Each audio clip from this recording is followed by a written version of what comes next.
Peace on earth, goodwill to man. That's the greatest gift of all. Eleia se isi mea lo fasili. Ioe, na o le iai o le file mu. O le li i le lalolangi o lona fina ngalo a lofa lea o le atua i tangata. Ia langa le leo le tua, whaavitai ua tātou wau lia le dei fiafi na usifuru brefitu minute wa te ai nei le i tū lai wha. E le tautua wha wau o le tautua whaiwhai pea a le Blue Wave TV ma le au nanga i ala i le porokalame o le tauta iai. Whaiva mga luenga sa whita i tunga iai si o tātou watunu. Ma i lea mata whanua i lea si u whanua. Ia, mata matangi fo i si u matangi. Ia, pe mai fo i matu saute sisifo masasai. Tōli manu o le nei gelope. Whautai le alofa tau mulimuli o le alofa a puti puti. O lo tātou matai sili le langi. Ia lea umwhai ono tātou toi whei loa i mga whetau ola. Po mga whetau sifua. Pe o le tala na whai le teine o leu tongi tupaitea. Ia wā o lona alofa. O lona alofa e tū mau e le liliu whawang. Au tato iai ma ngātu i le vaiaso po le vaitau ma le vaitau sanga o le masina e tatou te toe tō manatu ma wha manatuina le soifua mai se ala maualalo. Soifua mai le whale o manu o le whaataita inga o le loto maualalo. Le ia se isi whakaika inga. Whaataita inga o le loto maualalo. Antou sila sila. I le sāwalinga le whaola. Soifua mai le whale o manu. O lana whionga whaatupu po o lana malanga whaatupu o le ale manu sa tie na tie le asini. O le ale whailonga o le asini. Dongi. O le ale upule te tango tau le sitangata pe a whaale kongura ngami o whailonga o le anga sala. Ai taualunga lona wha moe i le nei lalolangi. Ai taualunga i lunga o le koluse. O le wha alumaina. I oe. A musia. A o le whailonga whaasalanga pito i onga to e maua lalo. A se sirangi le savalinga Yesu. Whanau mai le whale o manu. O le whale povi. Pe an o fatuisi prokalame watua na ia tu fefe pe anga fa pe o soka ngau ngo ka fa ngau lalo se ulu pe ngo ka fa ngau lalo ngi fa e o nga me wala nga e reality e me wo tupu ai e o ile na me e o ile ta o te fa nau mai nu i tua po o sisi fo po sa e po sa vai e ke kau mai e o ile fa pe tu sa e fa nau le fa le o ile fa to sanga e te tau mata muri ai e o ai a sila ma toi tau la ila u sila ma la va ai ile sa vali momoli mai soifua mai ile fale o manu papatiso ile vai o yoritana fa mai le faitau ila tou o e su enga o nga ele ma faitau ina ma fa mau fa ilonga ina o nga ele to tono Israelu. Ole vai pito I maualalo is the least, in fact the lowest of the lowest river in Israel, the river of Jordan. Ole vai o yoritana, fa mai ole vai kafe piko I maualalo arengai mo ya la kala kede yo Israel ai walava ila do ila wola ngofo yo. Asa uso ya sao ioi la mafuta I o mai ngofo markenye Israel ia fatasi ai male moli mau fa fe ngainga mai lantou na sava vali mo o ile no o Israel no o le tua mo lantou moli mawina ole vai tafe pito I mau lalo aisea fa mo yor parpalaya ele se vai kafe e ke fialu e ke ka ele ia ma fo faula o ia tatou vai tafe sa mo Ioi. Po le are ka kafe o le vai ngai kua o kou fale a fai e whiololo mai le lango o le vai le lango me kua o lo. Po le ale mamao le afu lai furu so po le ale mamao o le to sua ma le to ele sua o le afu lai palauli po le melei mai si afu po le ale kau kala kala o le ngao o le awala e alua ya la ta vale e ki kuria le nga manga yo mangingo yo singa ma nga fo i vai e o ye fia ka ele ma fia papa kis o ye fia vangi papa kis o nga ingi i le vai para pala pe afa pe o nga kafe ku ko fa ai fa mai e fio nono vai nga i le vai leo yoritana ai nga papa kiso ai Yesu o le mele tau momoli atu o le reason for the season Jesus is the reason for the season not a Santa Claus not the secret Santa not the Christmas lights not the gift o mea ngā mo meo pōngisi o le automonia o le taimi ma le vaitaune nei o Yesu whāngau le whale o manu papa kiso le vaipiko i parapala au leanga maua lalo i kokongo Israel ai alu le malanga whamui o le malanga whaakupu ki e le asingi o le whaatusa ma le whaailoilo le anga sala yes o le mangunga asingi tongi kulo le ngana ele o te fifia le faili tala le te vai tu lo ile te ma se langa o le kanki o nganga ai o le manu na ti e ai le malanga fatu le fai ele fola le lau pa ma manga me uma ai ki e pa ku o le asingi ai o ina ua fa tau nu ina me tonu uma ma o ina ua fa ka u inga langa misionga ai kau tau upe mai lunga sa ka uro koruse ele se melele it's the worst of fa salanga ina fo iona po Roma ko si sila la ie o le ala le winga o le tala wala iona vatu le ngai au ngare pese le nga pese ko sia mako au fainga ruenga peace on earth could we all to me o le file mui le lalolangi o le finga ngalo a lofa lea o le atua i tangata o le ano nga finga ngalo a lofa i kangaka peace on earth file mu le langa le nga kau apa apaku o kukai kai e mafua o nga vevesi le anga e afua mai maunga manguia e afua mai fo i maunga le sa pasui o le aku hu makanga nanga o i mai le ia la se isi finga ngalo le lei o le tua i le larolangi o le file mu mai peace on earth o le file mu i le fonga ele mare larolangi finga ngalo lo falea o le atua i tangata lono winga o le tangata na te whaatupuina le mele o le vevesi maseinga ngai fai kalango mai e fa pe te ua tato o ni tato fa se tato fa mai o le o lunga ele o le social media le fa vevesi le kungu tato fa manino ma tato fa mana mala masa o maka upulea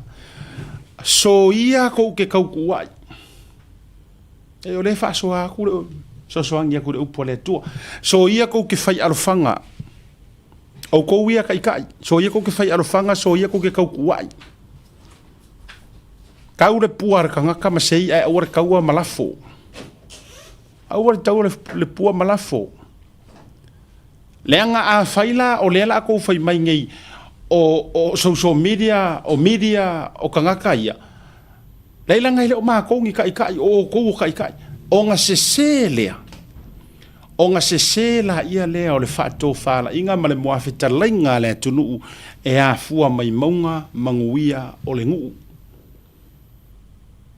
ai le oro il meo le ko ki fa vesi nga ma fua ya o ko le vesi nga ke ile o ko ka le pua malafu fu mai selanga o ko wa ngai fa fu selanga o ko le ai fa mole atu tai yo le atu no when I say kai o ko uma ele fa peanga ole fionga le pale mia marang ka penge kale ai kai uma ai me se foi o ele nga e fai makai kai le kelo kausang o ko malanga anta to wo sa wa su ile mador niu o ko ko nga le kai mo le vesi ngai le mea e tau te popoto te le lai tau te fa sanga ma tau tu ai mai ai ma tuan tau fa ta mala lava mo tau fa tanga valea e sila ifo mamanga kul kanga ka ilonga loko o sa o ela o mele fai o sa o la o mele fai yanga o le finga ngalo a lofa lea o le atua i tangata o le file mu i le larolangi yanga wa leva nga file mu sa moa wa leva nga kako file mu wa leva fo inga kako nga fia avaku ngala file mu ya o fa file mu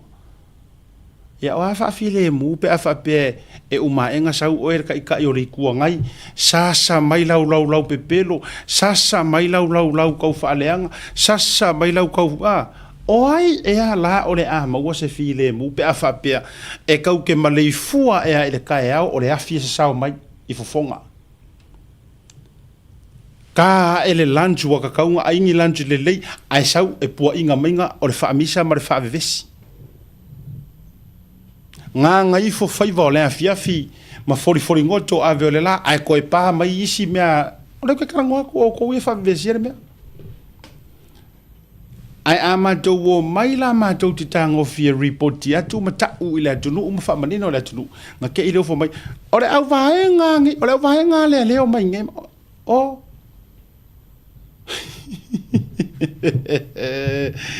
le matanga le na le tatou porkalame le nga fai ma vaku le upu le tua e momoli o tou finangalo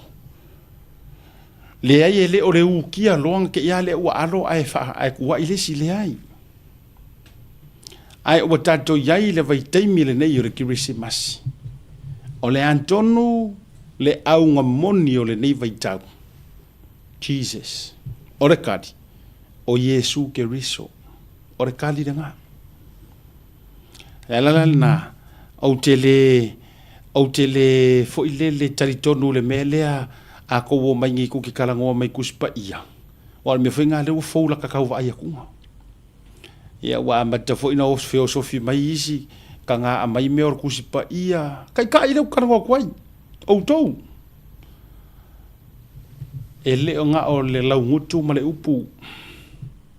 ioe mai le apostolo Paulo be ye doers of the word but not hearers only ele nga o lau ngutu ma le upu ia fai o ko mai ana fai o to mai ana ma faka ikai ma faia ele nga o kau kalai ai if kausolo mua ya auto ya o le tau langa le na ma le fangu le na e tau wala mai nei foi fe aur Krismasi ma lo le soifua ma lo le pale io e fa tai e aso tau sisira mai la ula la le ma ula ia lenga ngalo ka valenga ya la foi la wa te tau na la e mai le fa solo Godfather mo di e fa ma lo ma fa tai ya isi tamaitina le sa ya sa tu fantasia ma skailia le ele mane ya afa pe fu ye te mana o e lango fa mo o nei ni tanga ja la yo la tunga luenga lo fi ao yem fa nga fso songi mai messenger mai ya no tango le kai o ave sa o e kede ya ele fu sa u se miro mani me pa me o avatu ya ele numero na tango le o fa fso tai fa la oka tu langa fa pena ese fu ya to nga sta ya ai fa te tele ona ya ya ona o vaenga o mafai ona fa me alo fai na mai esere nga le leo no ni tangata ya ola wata talo ya fa awa wai ena wo tule ekalesia mamona por ekalesia sikariso po yo ngata ya so woleva e au vatule so ani foi lele ile mapu fangalele man tole mapu fangalele nae pa ai tapu sama nei tangata matua ava toi la o nanga fo i o wheelchair skai me mua ava ko fai lola ia male la wa fa tai stasio tau pousana fai fa pele ana up fa tele le kalesia mamona por kalesia skrisoro pa yo so ngatai la ngole kalesia mau mea kala lea si la ngole kalesia mau o loa ta mau ainga o le kalesia le fai ni ala tu su na tupe lua ya ala wa kumu le wote ma meo ai fa si fofa mai ia o la uta talo ile tua ia o to manuia ma le isi la uta talo ia fa au au i pele au o nanga tau sanga te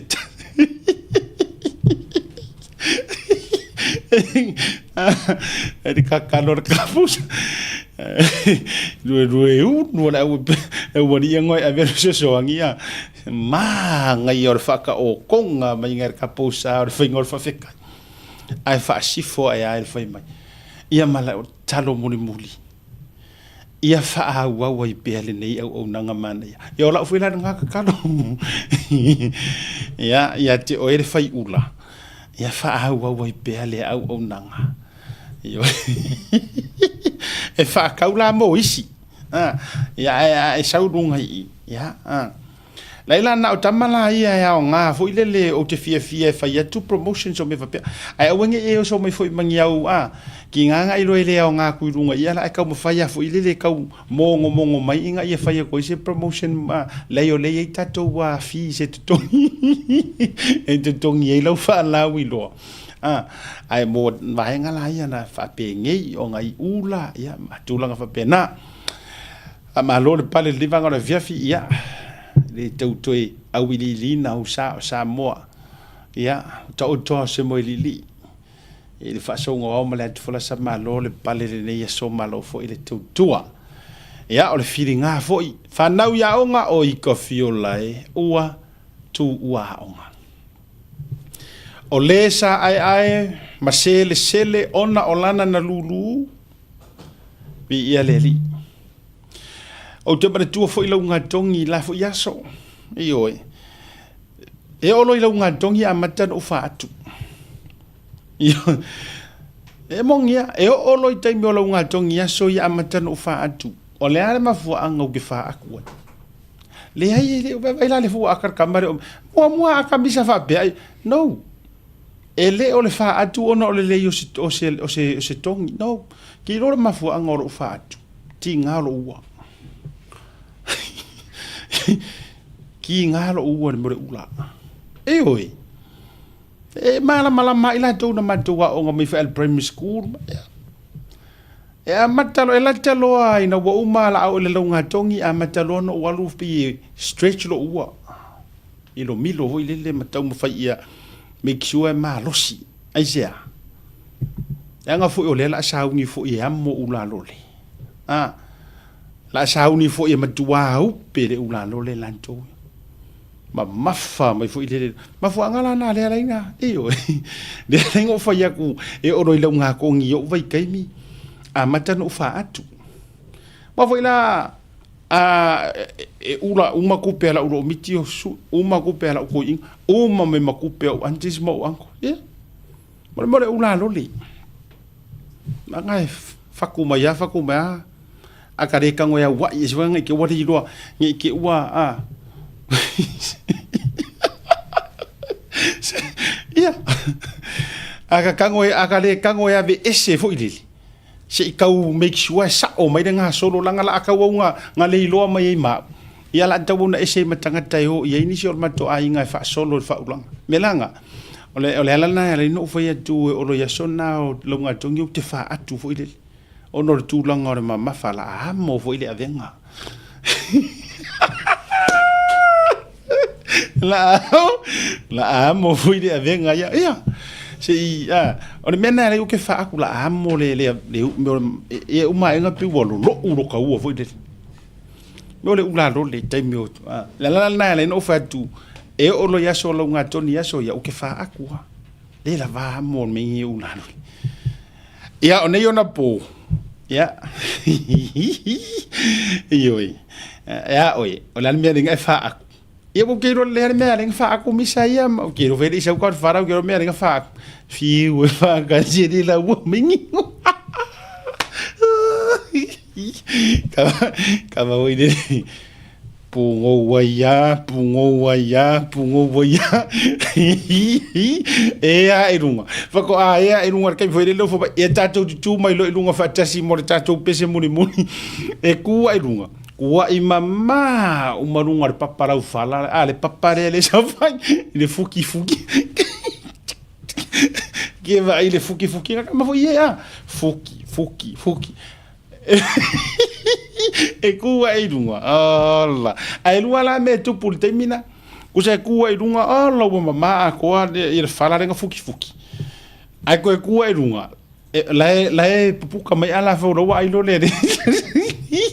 la o mo ai lo le so lo le ia nga ale na o anga na sa fe ngai fo ima ia wa di ia le wo va ia tu so ya mau la na fa tu mau ia fa tai ia ua e whaafaileleina tamaiti. Ma ua tutupu mai tamaiti e maua le tu maati ati o le mawhauwhau ki ngā.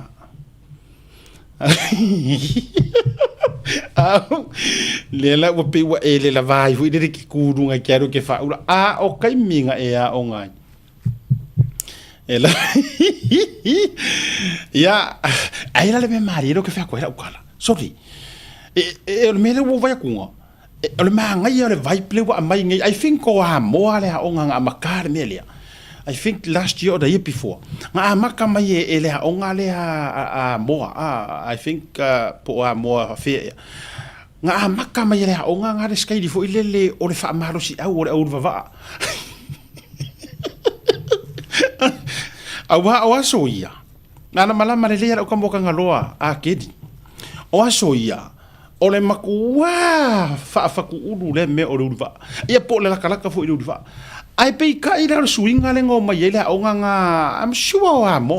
se songi le ngo mai mala ko pese fo ile le ulva pe yo ingala nga koe pe yo inganga koe fa ia ro ma faku me nge ulva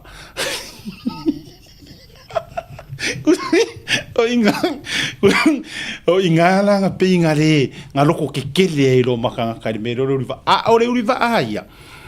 o se va inga pe fo ile le wa ave o se motutu fua nga ai fa fe kai fo ile skai dia le fo i fa ia o nga I'm sure o mo nga mo pinia me le la pinga koe saua i lunga le vaa o kamai o kamauri vaa a tau sila lai lau ngā kongi a waru kemingi ai e iris kamai kiki wa ngaru la onga ele fi haru ongo se kulanga ai fi haru ongo pese mai le vaa pe vai la de pakien e a fer pese la tato atu ia me tato malolonga e si fa kadia e ko farasi so bala ngolu te fa malo o tia ilato sa fita i tunga whanau a onga ma lo whai ore whaiwa ma lo kau singio ai ka kua kula pe ar pesere loko whea koe o inga koe ke le mai ei loko kam ia ka kokalia le meo ruva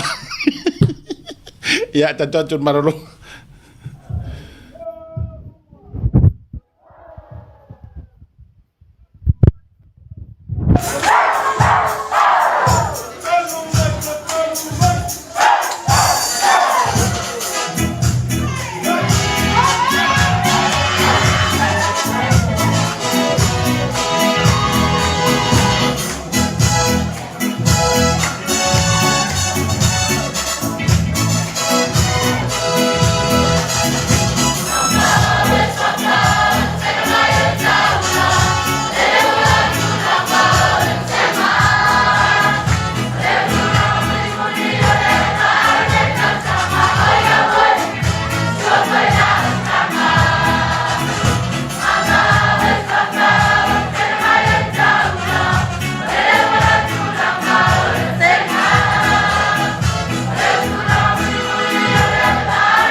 Mole mamalu le hatu o lo fea fioa I au kilani li usila e tausa I lia ni la e Samoa mo so se whaatasina. E ala I alo alanu ese ma mi tiafo whapea la e mo tamaitai ma whanau. E tasi lava le whele o loa I au kilani e te maratuina le e Veni Pacific New Zealand. I le Auckland International Airport Shopping Centre. No Meratasi John Coulter Drive. Out of a tonu la vole warehouse markau down I le malai male. Le e Veni Pacific New Zealand.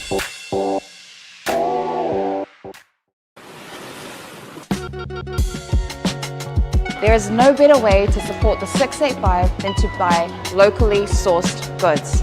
Here at Tassie Market, owned and operated by Samoans for the Pacific. Jamara watila o Joyce furubare o minuto de jale o le chula lima ile tautu o fa wa wale Blue Wave TV mar por kalambe ole tauta yae fa fero ya tu Godfather le atawa mar fuilu o por kalambe de vaga le fiafi ya Paul ngia ia la di po ngi safa maro se fu mo ia fi fa kasi mo e asiat ka po kala mo ngi fu e fiafi maro la vo so fu mo mo langi ma fa ka fa kia sa mo o fe la vo fa kasi mo ia maro so fu mo mo langi ma a ole au le yo lo fa solo mai anti meli ia fa ngo ya anti Mary Mary ia nga me ka ule ya ai la ile man ya so mai lau camera ia Godfather ila na fa solo le si camera fa fa bule le na wa ila ile ma ai langol Christmas ia te tete ia e kele lango ese ma okai ma faiona o lango Oscaria yes al wallabies ora le o ia le o sa ia Oscaria Felica pula o copo fedmera avia Brazil ya man nei yo le Christmas le wa ya mo le tol fa malo ma se man nei yo o nei ma fa solo ya ma ula fo e man nei so le me uma ei okay so fa ro ma la cavale o fa mo cara le ke o fa ro mo le ya o ya venga o lo fa aku nga pa o ya so lo nga ko ya okay ro le ya que mira que fa aku ai ngo ka wo lo fa o ve ko para ka maro bisa o lo le ya le mele lo na ma fo fa casi foi la fa ako le mele ka fa aku sa wala ai o tata le no on o fa malo i nai fa na wa wai u fo te sinionga ya price or no price fa ilonga pe no fa ilonga ile a faina sa ole e bena ta fa yat fa fetai ya ile vibe ile fa oso le leile wa mai isia o ngala pi o mia le e fa maro si au wai ngai ka mai ki e o ma ele ngi fa ilonga mo ka ua ka ua makore foi ole ele fa pe wale mo fa ilonga ngo fa pe wa ai bale pe fa wa ngaka lo malos malos ngai fa ko fo ko ile ska sanga ma ko fa ro mo longa non kam fai so e ke au ia e kauanga fai ula uma ale se ula mo me la nga alu ki nga ma ka ma so se ula fa ula le no ka sa ole le o le si va nga le a tawa wa ta tau ya ta to on ta to alu le to nga skai di foi le o le ar ku la nga la mai fa ula fia ula ya ula ma yar si di ka u de be los fu lo senga los fu ya ia makuachia ya avele you know wasui fo i soi fuanga male taimi fo i watato yai tulangolo ngatu awa ore pingero la ukala lia towa e yai la kanga kai siri mo primary school ai la kulunga i high school po colleges oki mai nga awa esir kanga ka wa ku lunga ya lo me fai longa e foi la tangata o la namele sa siri mai ya nga mawulunga ai o ku university e se fo ai foi la tangata university na mana ya ai o kai mi nga ruenga okay ai ka vai kunga tole o ka video nge mare mau me or kanga ka le nga ngare fuki fala fa tole lu mana ai te ole lu manga i mangu ya ole mesidi nga sa le e kauria uma ka mala komfanga ai ka encourage uma ia e la ko foi a ngai ia sa ili desi pa foi e foi nga fa ka go po fe ko le ka ko le ya ka mai man lu manga ile yo ko kiki ya ko foi o wo ke ia on le wa ke ro le ia ke mi so wa ku ka kan fai longa so le ai oki le me ole loko le si me ona onga ia develop mo le loko ko loko e try so se me o fefe a parai o fefe fai nga le le na ton lava o kako ia la fa kurkala a fai e ke si la fia ele o le pengi kala po o lau pengi mai e ye ka longa ia e ye ka longa ka muka a fai ele yo a o i ka longa ka muka palama fai moli muelo ingi singia uela va a o nga ruenga la nga ma trades nga ma kulanga nga ke si la fia oi e silia kula kamanga insingia ngai lo le u mi o le kaimi o kaukuli lau fa kausanga ilea kaukuli lau fia kausanga ilea a pasi le kikeli a mai le ME aruaku le MA aruaku le au ma PhDs kusa e ke o loa ile lau walunga nga o au kapenga ngole aunga o savari se furu fale o kamuka sa o le ia ino ngoi Amerika e kere nga scaffold le vai come chi e casella ko baila ko lor come chi le e casella ko fa o che le lo ba la o mo come chi la che lo la lo il kan kan ia o fore scorsipi menga ka fa mar si sa mo la ko ia vai come chi nga le so ka ma o che scorsipi e come che ma ko senga sa scorsipi me o polo basketball ma tu ambaruia ia mo ia o ta alonga ya sila leo langa foi ma le story o le alo le tunu le Australia ba ki leo Joseph Swali ya Jordan Mailata ya le yango ya ifa mai le la kapiriki a Australia ele o sau mele le nga o ka ronga la kapiriki ayo mai kamai ke kire ya ko mfainga la ko fa ka wale le ka ronga riki ayo mai kiro o le best lea ilea le NFL ya corse lo milio pe lo sero milio ngal corse lo milio wa ma fainga sau fa faila nga ya au le NRL ko so fainga sau ia Jordan Mailata faila na ia au ai salia inga makia inga I ele o se fa le ngoi le nga e se foi le fa ia ma le skai di or ka ronga le likia ai ava ku ka ronga milio nge le lo langi le NFL lenga Super Bowl ngir kamaro last year. This year I think this year. Ai vai le. Ka vai le vole la mo kuranga koru sa nga ila. Lena. O ka kire le umanga ka kire mus ka kire. Ya sila la a faila wa hotel tu lo hotel ska ki kele tu langa academic wise sunga ya Jordan Mailata. Ai a fai ka ki aro work kama pele me aro fo ile le tu e pese fo. Ai a faila ele ska nga kanga mai sanga penkala fa kai ka inga. Ele ia lu ko nga levo fa lo ia fa fo mai fa ai si sila ku pe mo en venga sa fa ka ulang fa mai eso io lawa ko kongi mai lanta la nga specialist mo sa lawa ka ngo fai pe yo ka ma vai ka sa leia wa ia langa private attorney wa mai ka koi o ka nga ka umai nga o ya o nga ka usuengi ni fai longa molung le wa pa sai le ri ai na mafua na fa ai na mai le tulanga o lana ta alo por talo ya wa me foi la le au ke fa pea o ele ai oi foi lista ma All Blacks le foi lana ngaru nga le sei ni ko rekio le lapis Jerry Collins ya le ke ye pe ma Jerry Collins le sa ko rekio lapis ya Jerry Collins o lana ngaru nga na sa ia ngi usila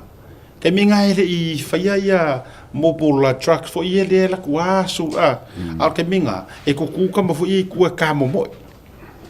e nga nga ku mo mo e sa ar ka long e va ku fa fo me le ale tulu sa ko ngol la pisi ma ka mo mo e fa penga li loi manga ku one day e superstar ka ma lo ile I the All Blacks one of the greatest number 6 in the history ka long al peleki ya wa vai la tatu ia ya tatu foi la yo wa ka ko ma ko le atu wa tau e tau la veta tau me foi le pe a fa le kwa upuaia e o ki mai lo le a o ngai kulanga le leifa mai ia o ia ia o le maumanga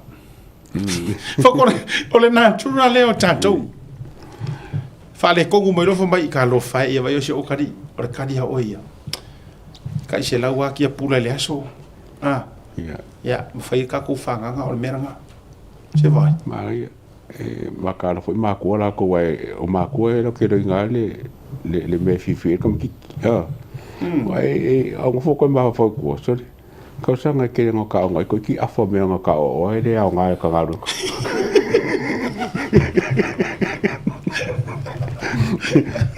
ye chau ya sa ka nga me fo le lai lo la ka fifi ya o nga tibele pala ia ka inga e kwa ia e we so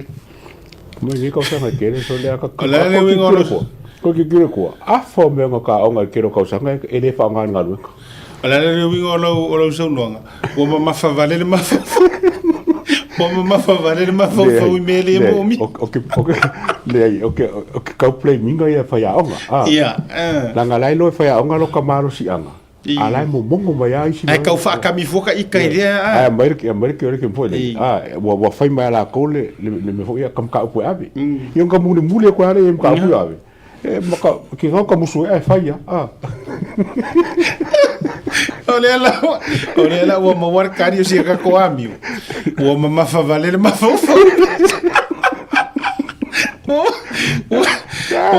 Sa ka ko mo ko ke ro ko ia. O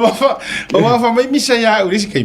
O ia ngaru a vera nga fa su sui. Nga malanga su limba. Ma fa ngo. Ai mai ha ver ke mingi. Ele ai ma se nga me o fa nga. Nga pawala nga mele fa ngari so o vode ma sa nga so sa wala kasi la le kai mi fa aru vadi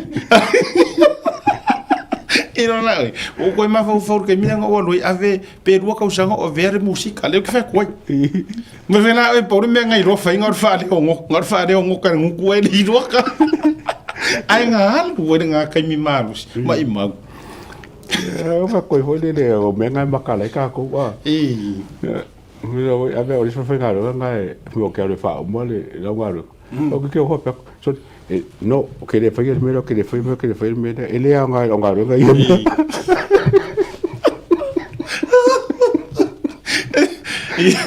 e se va ai le tele maleango ngo ai fa tu ai fo ile so i fuanga ai sa me foi lá o fa malo si au mo o to fa na awan e tu foi le pe te fetu waso o lo wola awa o ina mai fa pe o le nga awa o fa kula ukala a faia o lo loko malaila kapi au ka ko samo ale fatu ke ro ole fa o ki si pili o skairia ma si ka fe foi foi o sa mo so le ke vai sa va valido e ka ke ka ula aro le malai mo ka se e vai mangi ngam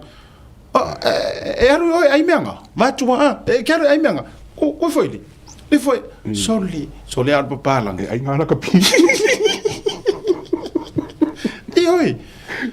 awa tasi a me o tele na fa sele muku mai ya le fia le lang ka ya nga so ngai de ku pe mo nga me ora ka pi nga nga o le ku nga o fio ai juro mo fo nga fio ai juro mo fo le ai o ke pleming a ma ku ai sikai e a ver le la capi fo ka ma ma mera ma le ne polo kinga ma me ka vai mai lo fo i ai gambe ko fo ya vai la ka ku ie ya fa malo le ya te auto fa na wa onga ya tulanga o le tamo fainga e le mo mani va se lua e ku ke popole se o le lumanga i mangu ya o le mesidi nga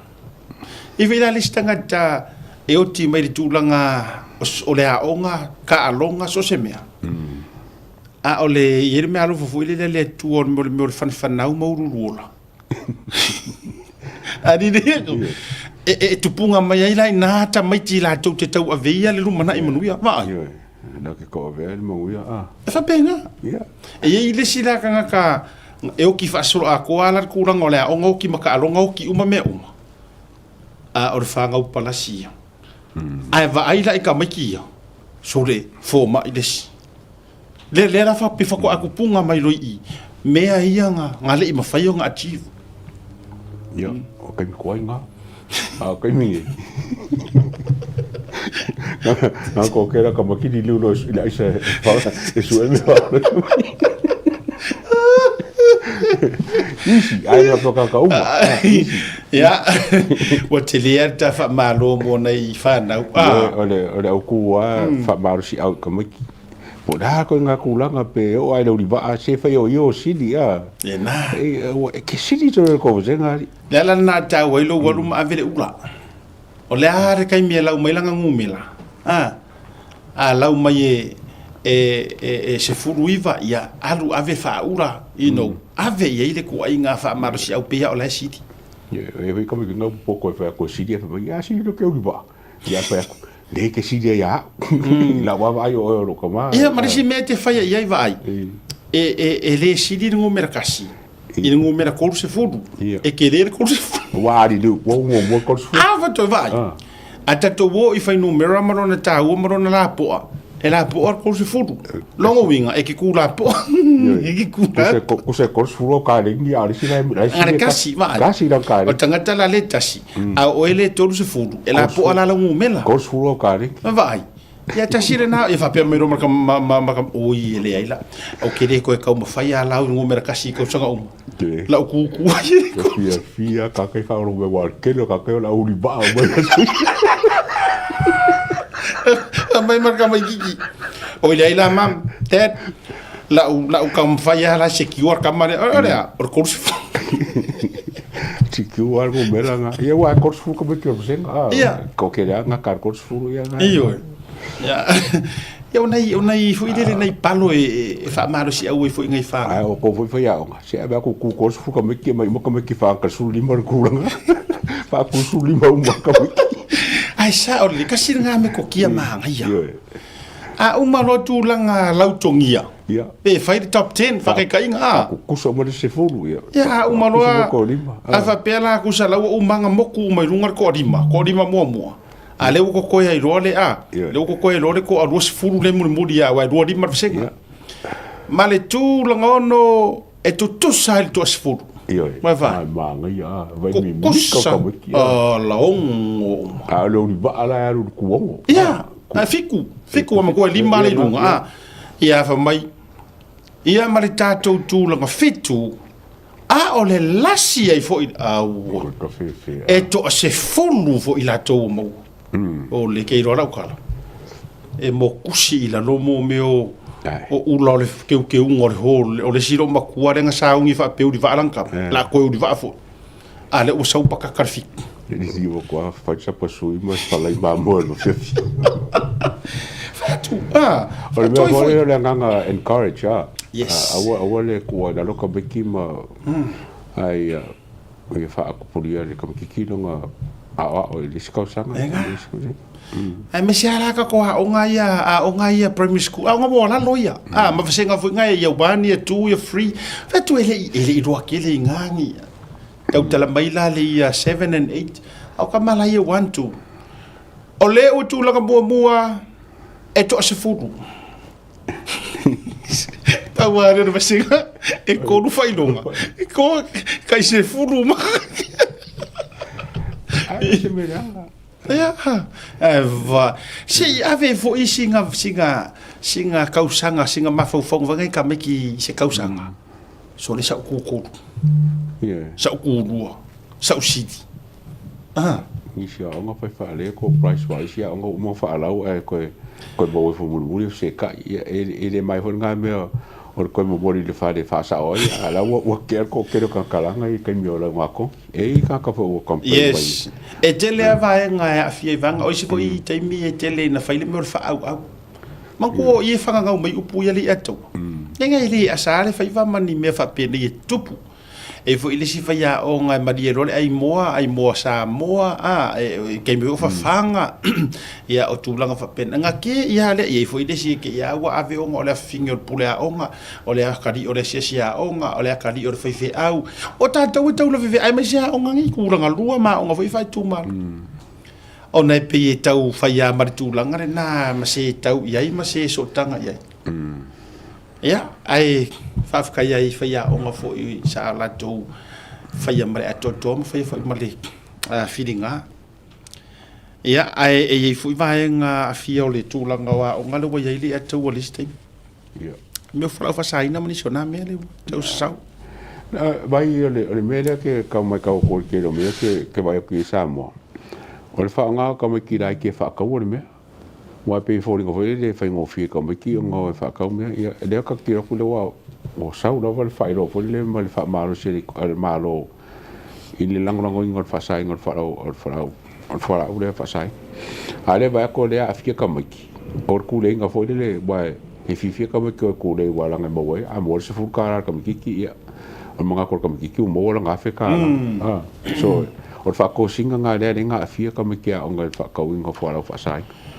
o le isi marie se fatu lo tala le tala mo ia o le wo mo ye taimi wa e vai nge mo ka fa lo ngolo me ai si awodi sa fa ya so ia ka ngo fi fa si li maka o ke nge ki fia o isi fa ya on kama no bu mo ni mo ma to issues me ye ma ki ka va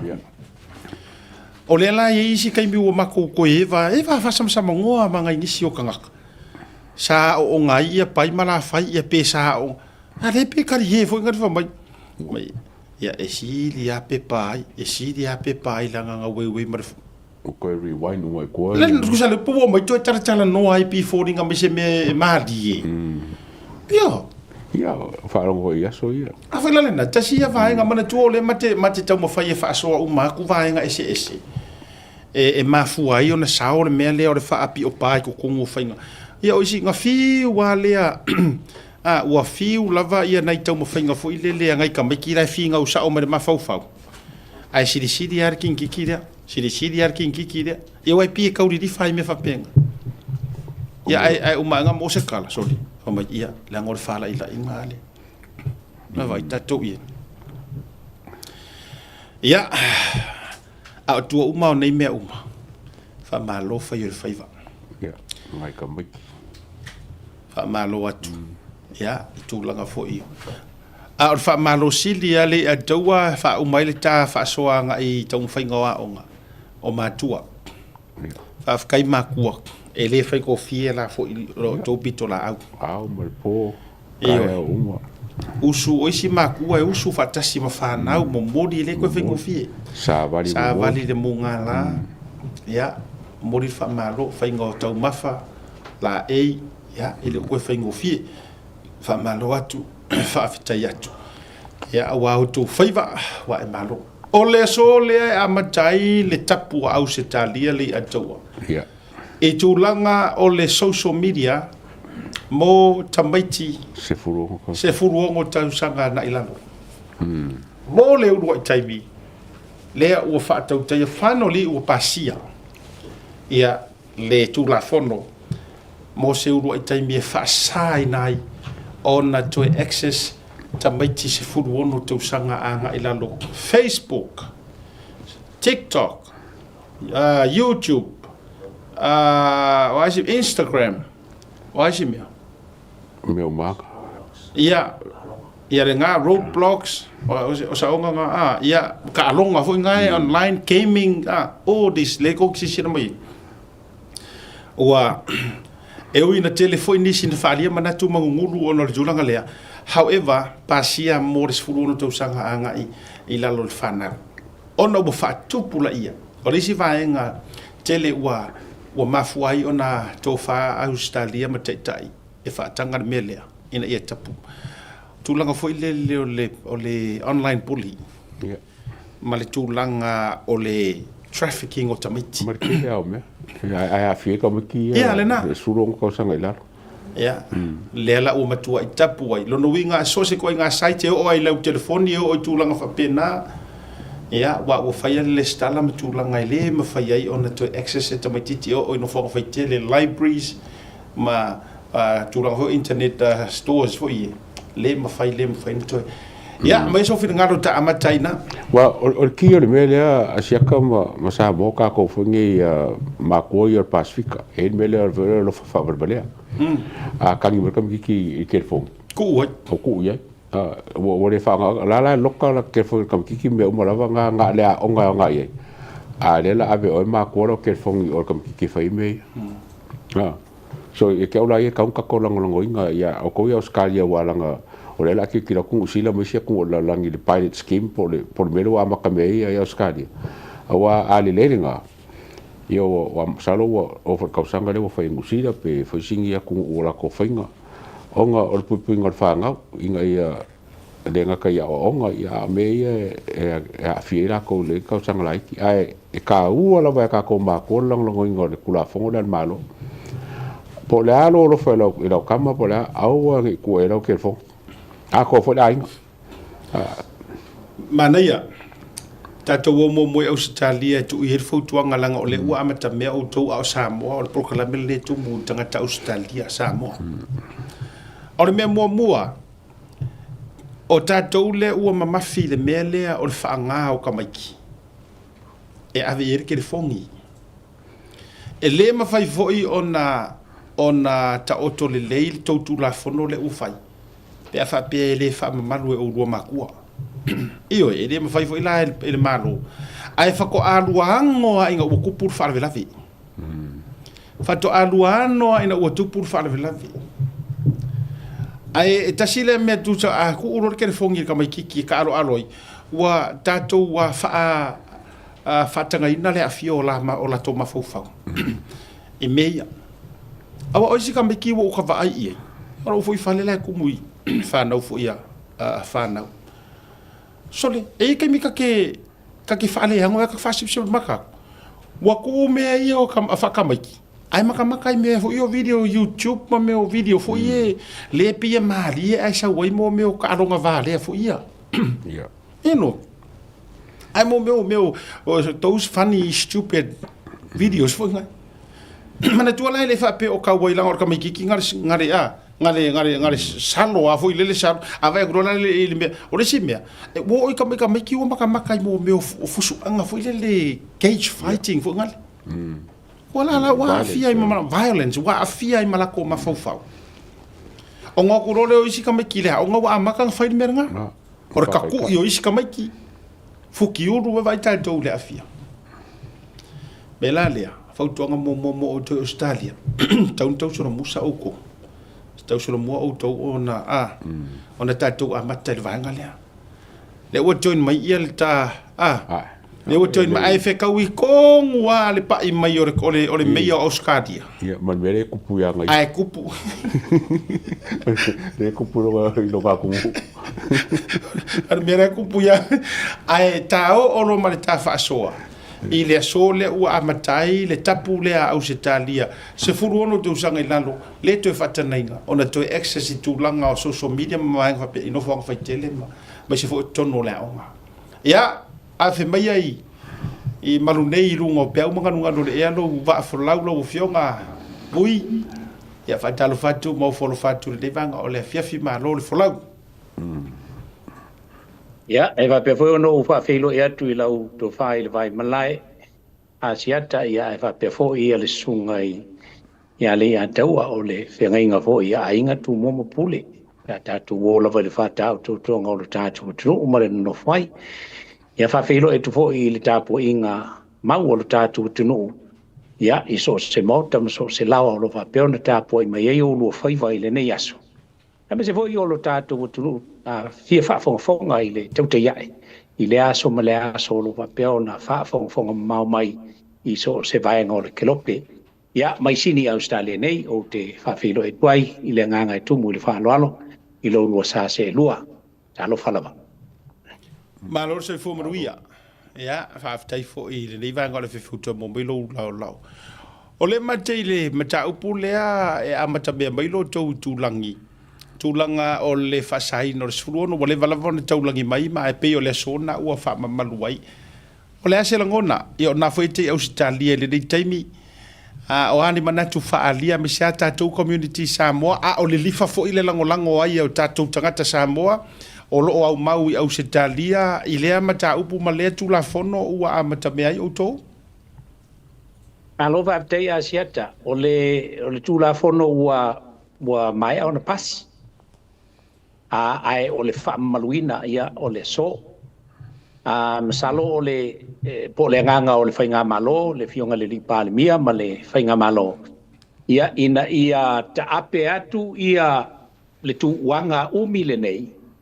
Ia ua iai le manino ngā o alo ma whanau e mei se foi o mātua. Ia ua le foi na lawe ai i saunoanga foi a nisi o pule a onga i le aso nafi. Ia ina ia whapeo na a ngai mai i le tausanga fau. Ia ua mai a tapena le lei ia tamaiti a onga. Mai pe e whaatino lava le vaenga le nei i tamaiti a onga. Ai e whapea fo ila i mātua ona o le tūlanga vo ila lea e ao ona o lātou whaamaluina. O tele o manino iai pe o iai se tūla whono e mawhai iai o na whaatangaina ia so seisi lava e na te mōli ina se matua. Ia pe a whapea e vai iai, ia pe i tutono vo se mauta ma se lawa e whapea fo ia tono ta vale ma vaenga ma wapena. E whapea ona whaatino ai. Pi o lea mana e tele le mawhauwhaunga o le fionga le pāle mia mana whainga malo. A tonu o se vaenga fo ilea e amata me ai au se talia. Au tel tonu. O leo le amata i tu e nisi o atunu o laulangi au fiai mautou. Ia po le alo na anga inga lelei, o le asona lelei mo le anga inga iluma. Ia ae o le upomoni aia. Ia e alau na whaatula whono, mwhai e tula whono lelei e se atunu. Ia ona me o lo tu lai mai ua le mawhai o na tau fiofia ia tūpulanga. A mai se o alo mawhanau.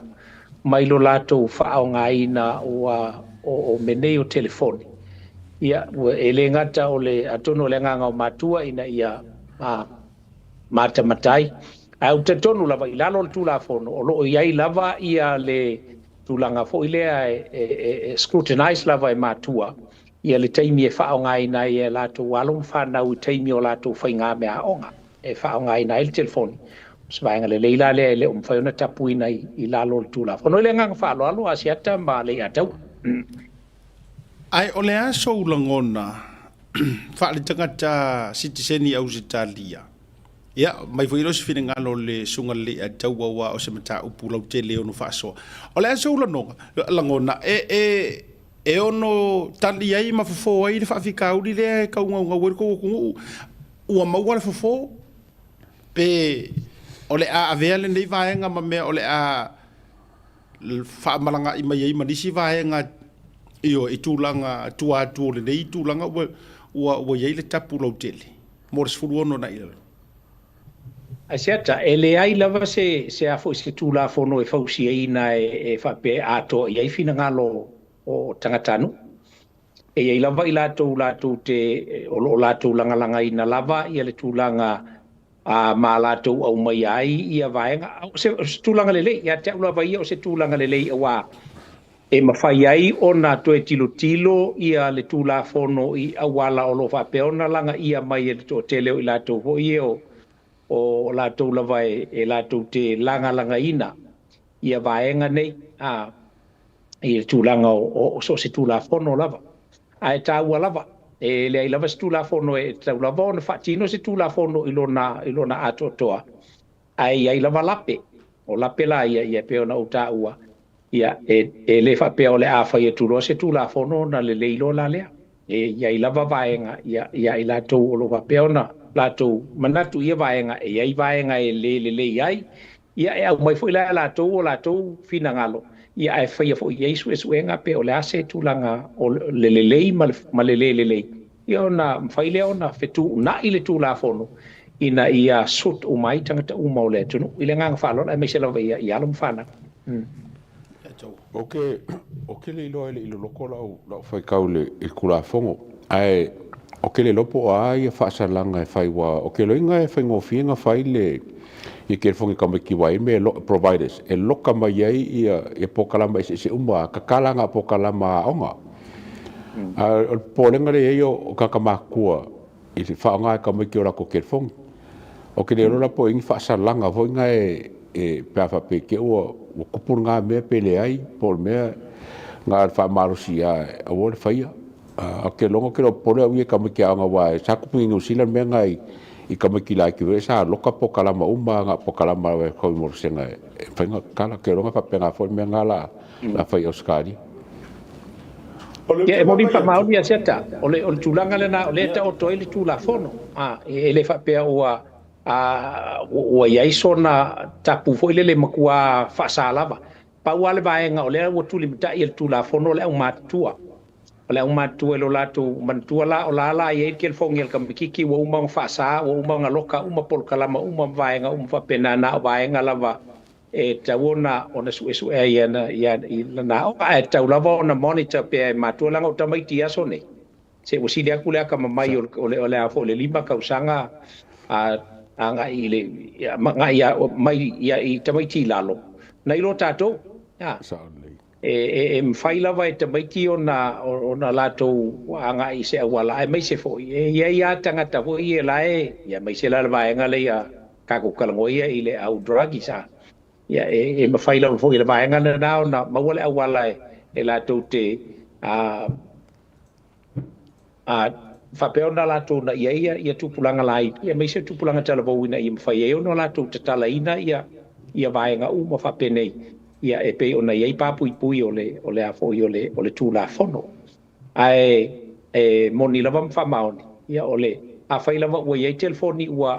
fa matu I fa na o lele I lo le teltono ina ia fa peona fa ngai na paula na o telefoni la na loka pa lave la o telefoni ala to matua ia ole si makua fa ka kia lo alan kerfo ia piki el kamakiki ia ngalu leo ia fa nga ia ma o atua inisi o pol kala mai le tauna ona titilo ia ole ma fu angala nai ma fu mai matua ele I manino mai le taimile nei I sa u faita o tu ia pe ole ase o nga ole oni afo ni fa salanga fa altu la fono e anga ia ila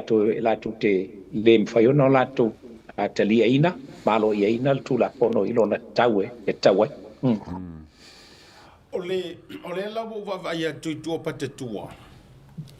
E faisi o ngo fa salanga o company nei le o lisi mamai. Lea pe a fa be ai maua ele malo o lo la tu talaina. Ia vanoa. A wa melenga amaka mai nga ngafi. So se accountas ka mai kiki suongo ko sanga male alu lalo. Wa poloka uma. O ko meki poloka manko foi la le tala no melia e ma tono telefo tato matuele lo fa ele yau kele le mala mala ma sai kolosia ka meki o mene yo le Facebook Instagram Threads X YouTube Snapchat Reddit Kick Twitch and TikTok o me umangi e ke sangi manko a create low account e ke kango create low account ele ngi me venga lo waru you have to have an account. So mai anga ngafi. Lenga o ngafi do ke vai kulenga pinga nga makai. Ua poloka uma. Ua le mas ka mikiki la o ko mafainga ko pule a epe kom foi sui lau password pole a poloka. Ua le ko mafainga ko access. I meia. Lono winga sa o ila na paule Facebook ko la access ka mikiki Facebook ron ka mamarong kinga. O se upu yang account ma mea uma lava ia. E le mawhai. A maua ele malo. Ele or kamai kikila. A maua re kampangi platforms. Peila Facebook, Instagram. E to tonu lava ia o se talia. A maua ai o lae lau kele o complain. Wale wa umono la tu a krifa tasi. A maua ila o lo yengi account o makarkala kamai ki. 5 milion ngare sala. Ale kampangi. Iyo, le la tate va ia tuai I. So, ele se lau pasenge lo nga ako le leio le anga o le fako le sau no le minister. Ia na I vaenga fo I lae mo mia le toi fa le leio o le tula fono vaenga. But so far, mai le aso na nafio o mai le aso le tasi le aso le. Wo ova ku male afa o le pasenge le successful o le vaenga le wa le fa tau nuina mai ia te otou o Italia. Lono winga e paula ai or ko inga mea o le akupu. Pe aka kirukilo kula I na ia fa lau tele ele fa soa. O le mea mua. O le ngofor ka makua create le account. Ioe. ma create se account foi lele inga ia access ai pe ka mai na pauna lu te vai tu ngai nai lu paulo le tula o meia kama foi lele langa foi le ke va kunga o le ia iti ia matua ia a karangoi ka kai fa se ai do ingi sa mo i o palalangi fa se fa mai o no le sil fa se ale fa mai o le si o la kama ia su fa ma su lima ka usanga e fa o ngare Snapchat de kala ngo ai la friends e ka su valu su iva o le la was stress a ko ia matu foi a o palalangi fa finga ngo ngai me fa o nga upu ngai depress stress wa umangi mo me fa penga ai le alo ai la tu la fono le ala vai fa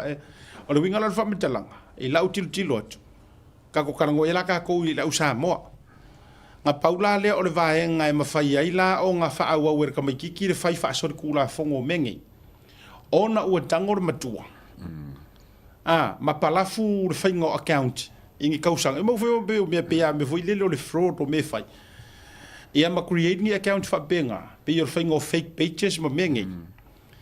ina ia mafai ai pe ona fa au ona access ala tu fa na uma me fa pena paunga o le vaenga o ke kilo e sao i lava fai ngo me so far but o le o matua la walunga le puipuinga e o ko i au se kadia o le fa maluino le tu la fono le ma le atawa mai se fa funga mai tatu nei ngalo i tangata matua ua iai ia le afo ia fa mau ele ai ma se fa mau wale o mau ele wa me umala nei na ta pena mai ia fita usanga le ta pena mai ai o le ka failar ka makua e create ava penge o simi simi ia o simi o ilonga fai ia o la longa so fangau that will never happen honestly ele mafai because a pick up level system Australia there's no such person as simi laufai o longa kausanga lea nga fanga wai e fa mawinga i kongo le nge Australia so a faila o lai ma fau ia o se rap ka inga foi le makua o ye se ma fau ska ka makua e kango create me va penga you know ole fau kuanga aua because masalo e se fulu amingu ke e a fo e pick up ai ele a fo ele me kanga luenga leo el vaenga le la ku ke ala ku ke e ongal kula fongol ngei ia ma ai pai leo sfulmingu ke ku leo ku kongwan fai ko ai nga kongwale sa wele ia le a fo ia le mele honest to god ele o ki fo ile kilo ale langa ua e kele ku pe al wai fongol kula fongol ngei a os kula fongol e fo inga awa le puipuinga o alum fanga ulai ki lenga falo ma lo fa tai ia tato wa ma ai foi lo amata me Australia Yo ti ka ko vai pe mo ka dali wa o le mari foi ama ko me Australia e ki ko fa foi me e ka fa li akiria yes ia manaya wa ero wa ia o mo ko foi Australia lo ngo so le kiki usila e te la na ro foi tato vai tunga ia wala talata na introduce mai tato di usila ya ai ona e o fo ia ma le tulanga fo ile le sawa ma ma sa ke le technology o le tulanga fo fa nga le tulu ia ma ba nga fa pena wa so fa ta to nu sila le ini fa la vela vi botu tu putel ya ona ia tulanga fa pena lo no ngole a tele ai ngole a subscribe ta fo ile Disney movie e abanga apps nga le ya ta fo ia mo ta maiti ya o se tasina vaenga la wa amata be mai ia Australia la to o le isi vaenga isu le va tu ai o le mai ata to e Australia ia ma Samoa o le tupe fa matu mai Australia mo le lango ino le la kapi Pasifika e o fiai fiti tonga ma Samoa le la ya tangia mai o mai ona saini fiki le la kupe se lauri masul miliona saini Australia sorry tonga lato vaenga ai toela va Samoa ai e atangia mai ele o iai le tūlanga ele ona o le te ena. Ai o le whaatuatuaina le malo Samoa o le board a le lakapi Samoa i la tauwi e lunga. Ia, o le ala ua langalanga ai fo ina babai atu fo i le tele mai o tustusi ngā tala. Ia, manisi o fina ngalo mai o le whaurulunga le lakapi ma le purisili ma le board. Ia ma whapea mai te tauntau sura mua le malo o na lango vaenga ia mo le atina le lakapi. Ai ele fo maka upur ngai. Dia. Ele fo ia mata mai ia le atau so fina ngalo amata. O le hatonu me tonu fai. Ia ke ola vai ele ka kope malo e ka ngo fa kulanga mo mua ia se fa nge se fa vai o le kope le ma se komiki la se spending committee komiki baba ia le kope le ai ke ola vai wa ka mi wa ka nga mele la kapi sa mo ila lo o minska inga e control ko e mkanga renga ia e banga wa o fenkari ngi o le bako kope o ai ese ala ko ese ele kaule li poki man malo e pule la ko me fai i kope e ke ola ia ele leila o kope malo va nga a fai deadline bo le si ko fa ma singa sope ai fai le inga ia inga ele le inga fa so kope le maru i limo ka fai nga fa nga ka ir kope le mo kam kalo e mo se foi le la kopia sa mo vui so fina ngalo. Ia ole tau ole vaenga le nei ia te ole vai a siata o te ton waile te una maluel fina ngalo le fionga le li pandemia i vaenga nei le nga ua o vaenga nei ole e fa tau te le i ana vatau ma vaenga o mai pe ona ia mana manu lauti ole makua i ave ese ole corruption i tatu tunu la wo wa ba ya tu lai urge mai ia fiki ma tonga il palmio Samoa sai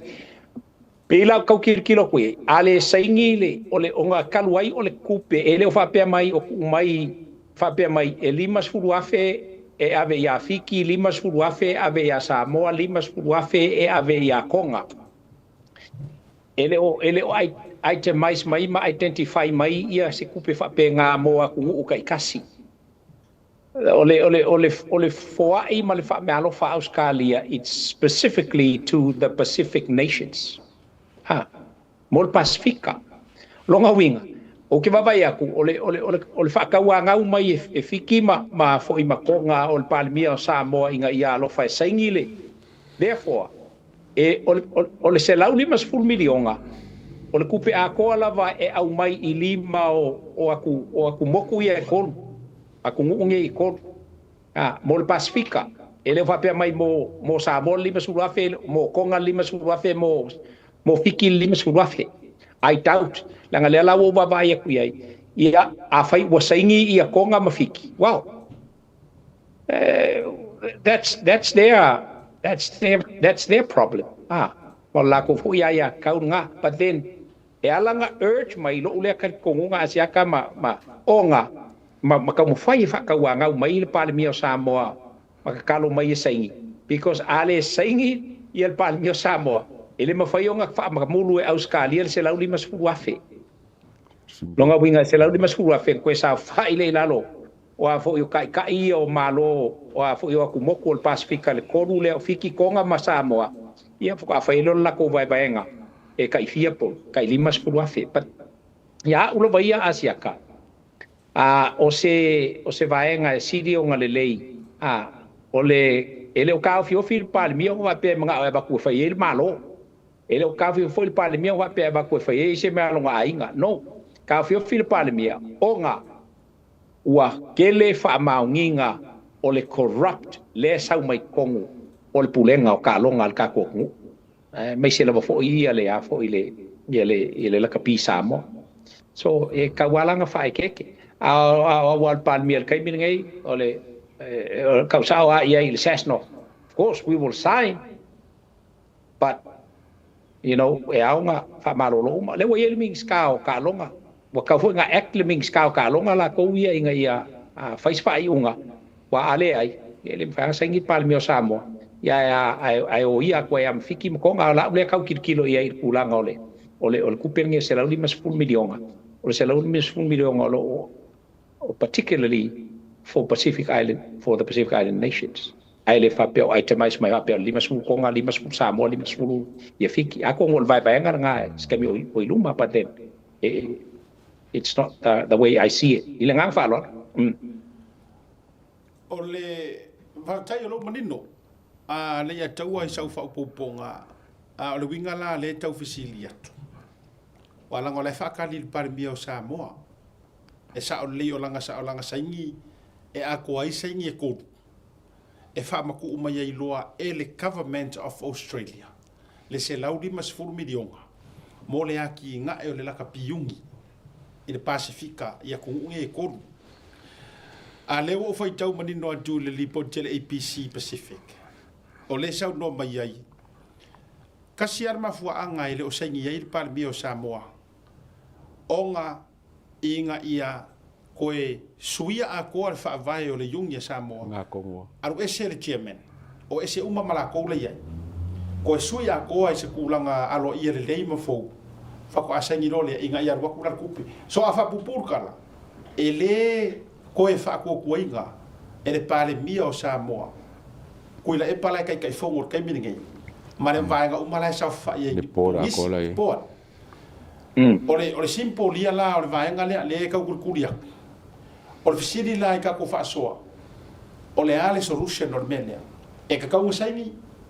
Pe whakau mua le melea. Ua kaunga. Ai a whai aku fo i la walanga. Le ua kou sila Samoa ma. Tanga i wak fo i vuima. E le iloa e kaua i kuunga maule. Ma le whamaa ma le muso kule epa. O le winga o lau tala. O le ale lainga e kolosi ai le o ngolusi o le kupe lea. Ai ei se konga fiki e kakaunga fai. Lo sa menga do ke mga kakai ka fasoa.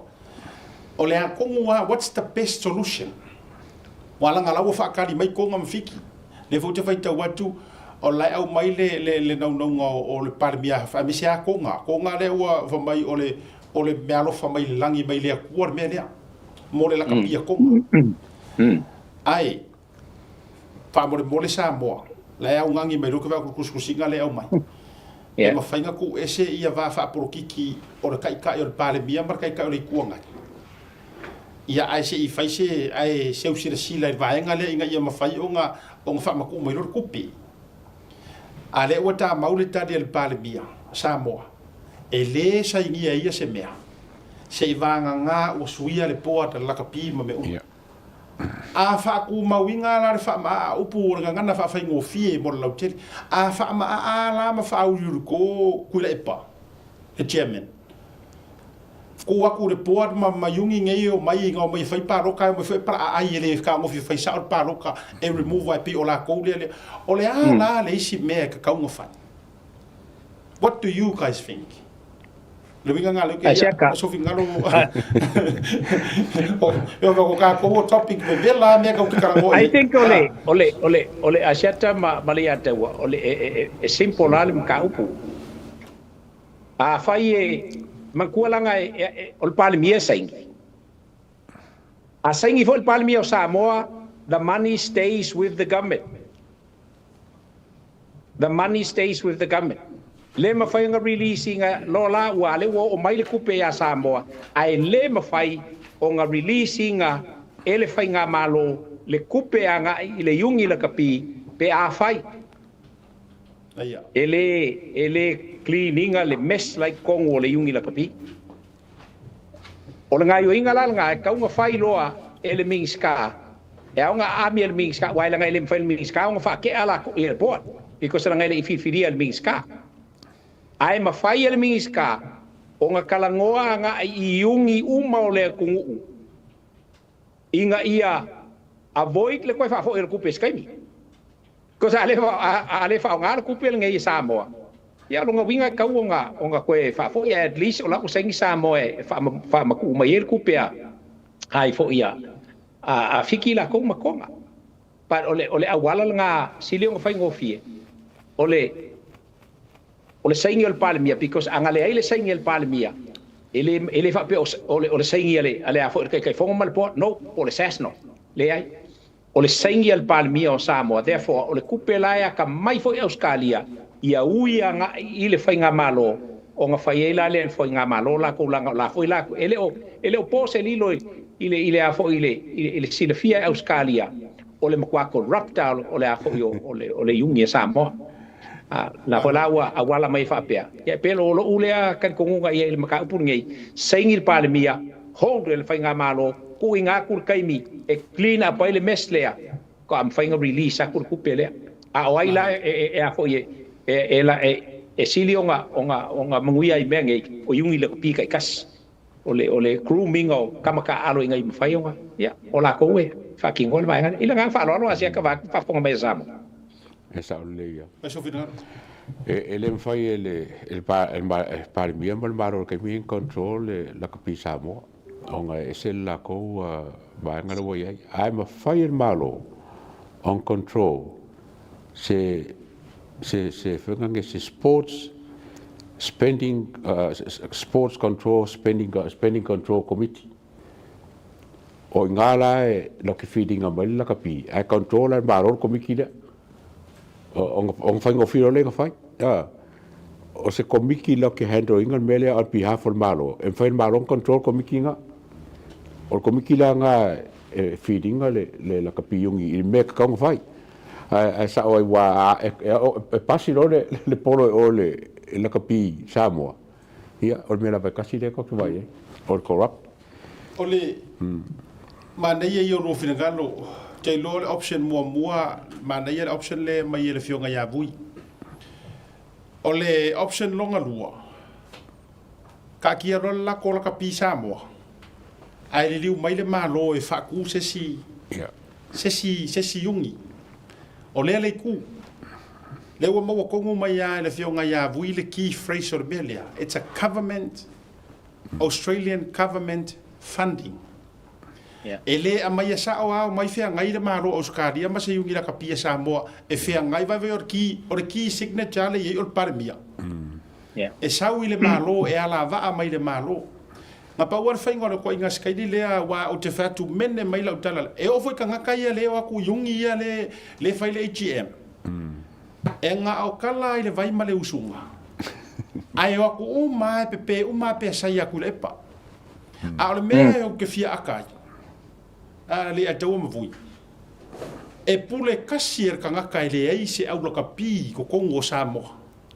le ai sanga yungi kasi le fa vai nga sa wele yungi e ka kau onga yai sa yungi in order for you to become a board member ai vai ka ko yai le ai se yungi ku la epa le ai se yungi le anga le ai se yungi sa milio ka ka ya le sa fa fai ko ngol mele ai le ngi la ko yungi la ka pi le ngi la ko au la ka pi yo yai ia te au lai o le fa sanga lo o le malo o pongi mai roa ka ngaka ia vai se sila e ka au le arke pakasi le ko kala ngoi au e le kai mingai au le champingi fa solo akoa le ya sa mor kai mingai le la wolunga arvesiti o sa fa se sio ke pakasi le po de la kapia sa mo le se si le ai ma se vai por kiki le fai e ki nga fo ia o fa le kongur ke le au malisi o ma sai fo ile la fa ia malisi la ko ai dominate ka ngaka ia mele e o ai ur pa pe fo ia me fa kula epa ia te enough is enough ka kia lo la ko ka pita that's another option ka kia lo ia la ko la ka pie o fa ila po esu era ko me ai ave lo le opportunity ave la vangoa ia u ia vai si umu vai ka ko ia ai longo sa fa ise si umu ko ngore po le ia le awor ka mauli le ia le awor le mua ku mua ma ia fenga ai longo sa fa ise fenga ko e na fa ia tu awu mali o awu maia o le o i fo ala mar fa sanga e o le malo fongo lo mayungi la kapia fa so ale le ia onga koe fakwa ila i o se yungi sao se wa ko mai sa mo rugby yun ko fa pe ko America ko manu sa mo i por mo sa mo ko America ko manu sa mo ko mane ave perla ko la kapisa mo mar ke wila ku e pa wa le wa ve ser karika ai ku wila ke wila ave perla fa wa nga menga ma pe se au private fo ile le nga ia ai koe whaasanga le malo, koe whausia saoa, ave ese uma le makangaka rai porkiki. Mea ka o kangaka porkiki, ave ese uma. Au koe se fai pule. Ale iai le mea or kamakuai. Mea or kamakuai a vui ma a. E kamakuai. Io, ale iai ko o vaenga, au mua to o vaenga, le ko akele lio farangiko. E ko akele o maukangaka saile a mangusa moa ma former players foi. Lai la so kanga ba ola vai fa. O kangaka kongua ngai avak. Ia pe a vifo i loa makangaka ia lea ngai kangaka ngai yungi a Samoa pe leuke mentioning a kunga. O le au o sa kalu, au o sa foku, au o ke pakasi, au filia e hai ko kongo i foro. Au a fo ila a avaku le funding lea. O ngā halu wala ia le development o ngai lakapi, le nga whai ngai le liki ngai le yungi le 7 sa marisi nga whai ngai. Mai o mai ngai au iako mai Samoa, ngā kangia i lima o le ala fwoi ngai o mai ngai au kausu e su e ngupengi. Ai ese ka ngā kai e aru i eiko kongi kele. E ese ka ngā kai e aia kupe le yungi. A rea wawa maa ngai au. Vai. Evo mai o whea ngai, siampingi e kuru ke pakasi koe o mai ar ke pakasi koe whaino i ngai malea. Male tamauri mai san lolonga. O le ala le winga o whamakalanga. O lae iai sa o aka ngaka e kaunga hoi wholoa. Koe whause si ungi. Avero iai markupe lea. Fili mai iai iman mangu Samoa. Ai mai se ngai kama whanga ule wafu. Ai whakaki ai pela ka pi Samoa e whaiwhaia. Ka ko vai aku ka ape ape o ka ikasir ka ka maru ma avero longa moenga. Mana ia tu e whau se si uni. Ai wha chairman ia se kangaka ele se kangaka la kapi. Ai ku ia I whau mui ngā ko alkai e aru che ele yungi la kapi nga. Because ala po e involve ia to al tai ile yuni la kapi a ata. So he is the force behind the yungi la kapi a anga ile kai ngai. But waka ko ilo o ngisi nge o kama fa ngau le le kung wele ka ufa pe o le la kapi but then sports la nga ke fa poinga to vaenga abaku ngi kai kofia ku fafo baku kama skofia fafo baku filia fili uma yungi la kapi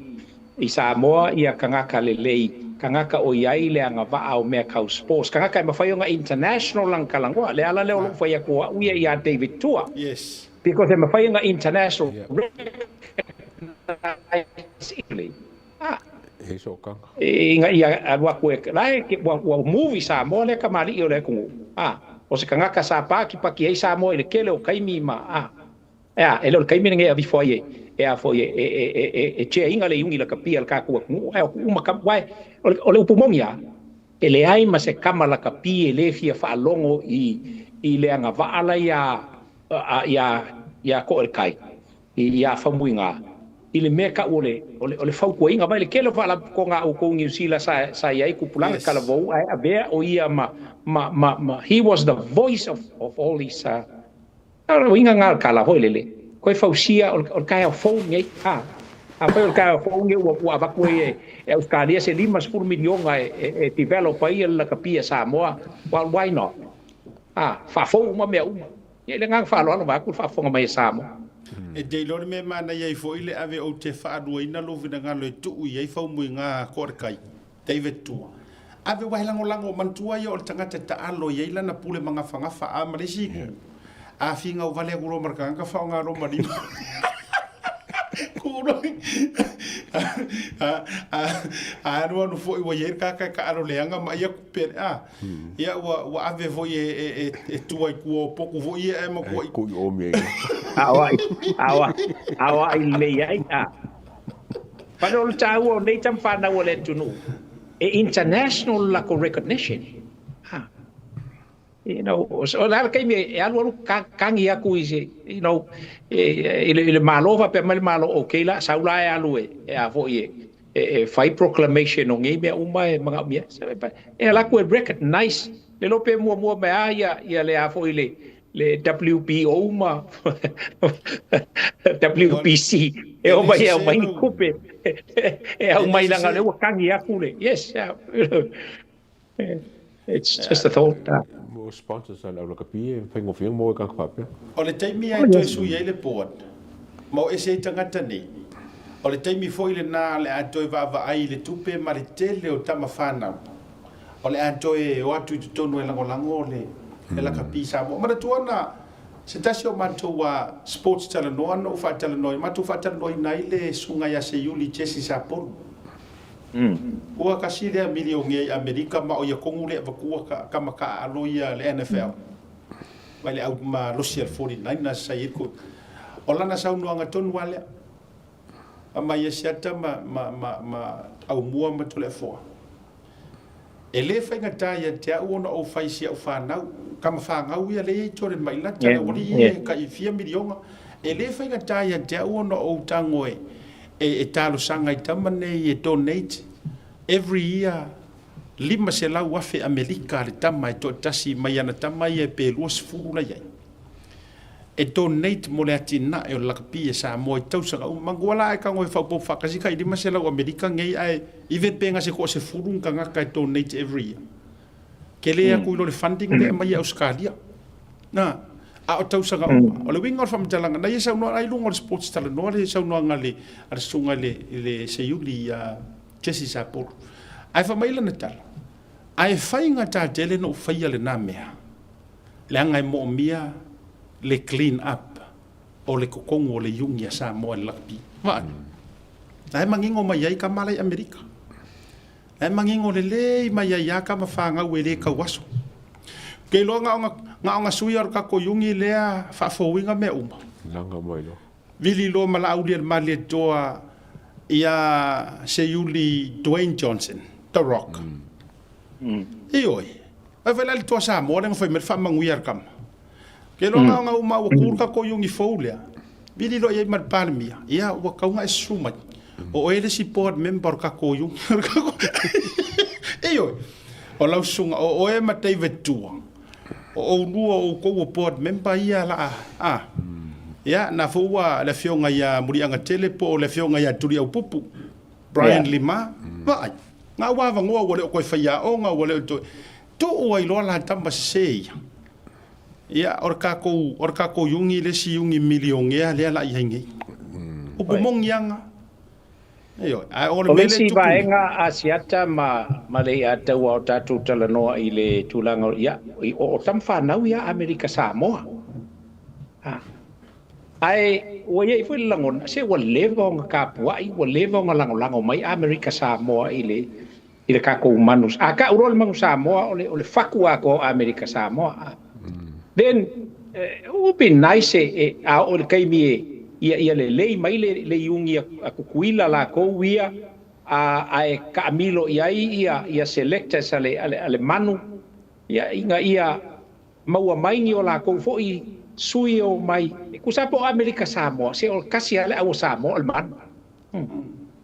inga ia mafai nga include mai ia kama fanga wa Amerika ke kalikongu le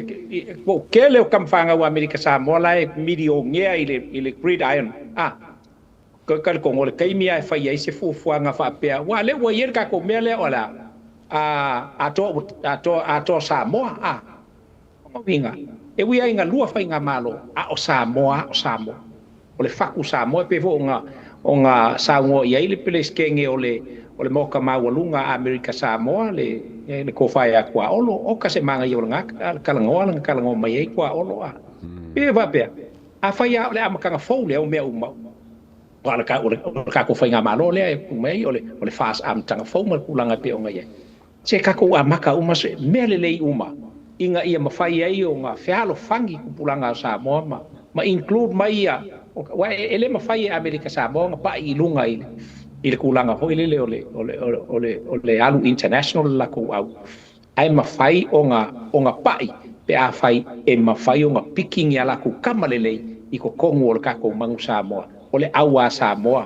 ma Amerika Samoa ile nga fa lo ku fa fonga mai ole ku na tonu lava ole fainga tale na fa taia Diamond Jensen ia po tamale ta fa taitelea il firengalo vai olai au mai olai ia Yesu yo le uni to tonu le lakapi a fa la vela ve ole mele tu pele o mo faina la tu ave esere te fono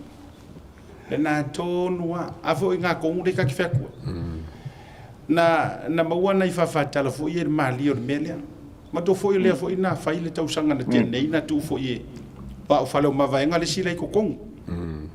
ma na tua o le au por kiki ala ko kong uila e o le anga falo ma vai nga manga mlo urusa milota o kanga ka por kiki ko fala sa le as far as I'm concerned no line se vanga o ingi nga ingi si suinga isi o le winga la o le fa toila utala o kanga kala ia le ai o ko ka kaunga e vote ese walanga e pe e o mai ungi fa ku mai do kanga kai e o le board ma be fa pena ai pe ala o le board le ka kaunga e vote ese ia e fisuia ia kai fu ai le ngole lavi e tele le tala i tua ma fai folanga le tongia fo ie la mako wo sui le lana le o fa ngai u pule na sa fa ia i lungo le lau ma tuila e pepe uma inga pesai e pepe uma inga pesai control fa ka pinge ka kamalo nga na uma lo le folanga nga o fai solo i kua i ngai kanga ka manga ole aka ko la sui ai nga sa fa ia pula fai au kalar ko inga ia uma lo inga le la to uma ia to a mata fo ile o le sipa ia inga ngare ko mumu wa ole wingala na le na ta fai atu o le solutions la o le mea ya ongo sai foi konga ongo sai mai ka ko uso mai konga wa vai ele o worry ke le fiki anga la wa lunga la ka pia fiki ma la to foi va ma Australia le fundings la li fo mona ofiti ai ongo sai mai konga ongo sai mai se ka kiringi aku sia ma ko ele ka wanga se sa mon mele wala nga se funding my sports federation of Australia ole isi vai nga sili ona fa no ai well not so much ole a fo ole ko fa nga mlo patisi le po ole mol por kiki le anga sa fa fenga va ku se kanga kala bo fa pe va ku fa ka ma ia ile e ben peles kenge ole a fo ole yungi la kapi because he's the president isn't he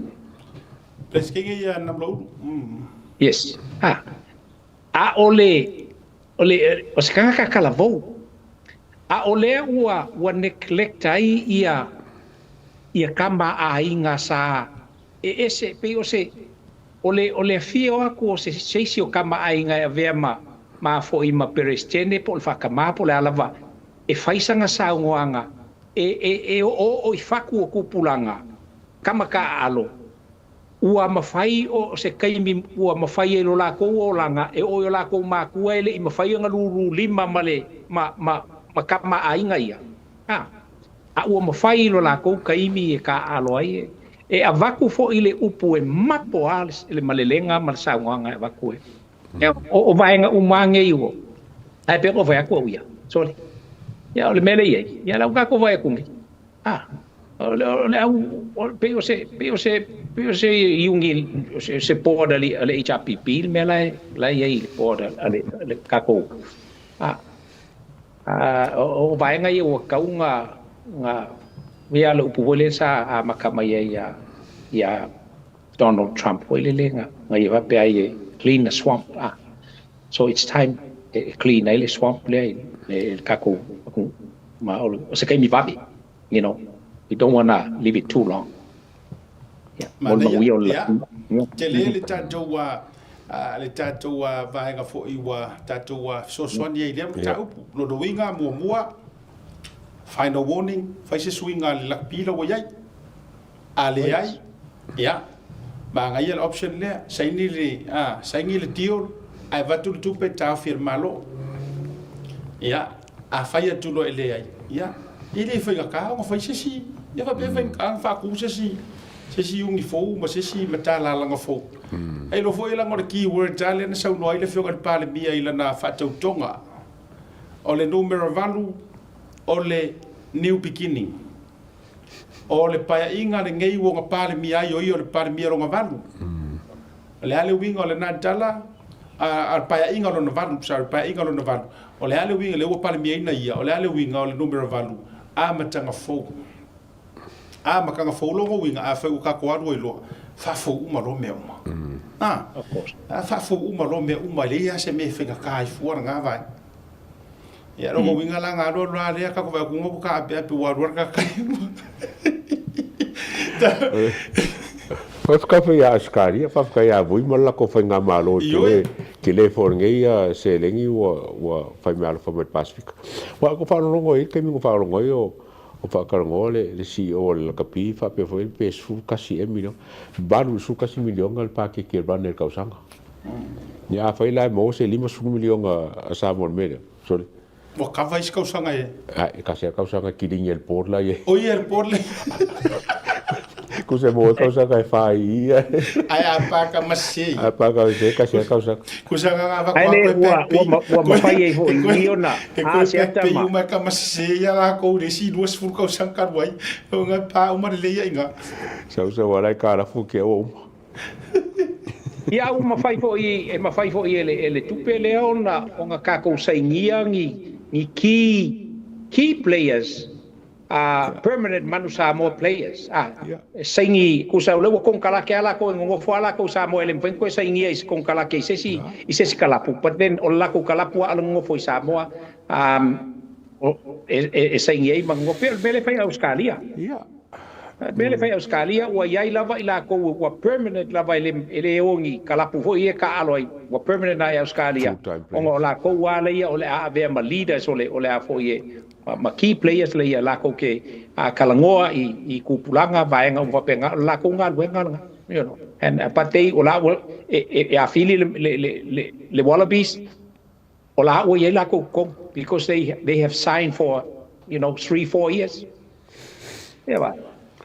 Ya, alena. Ole sia vai nga taua tatu me ila ile mbale ile si mtau. I think for your vai nga taua fa ngai no seleni nei mo le grassroots foi le la kapi tono Samoa.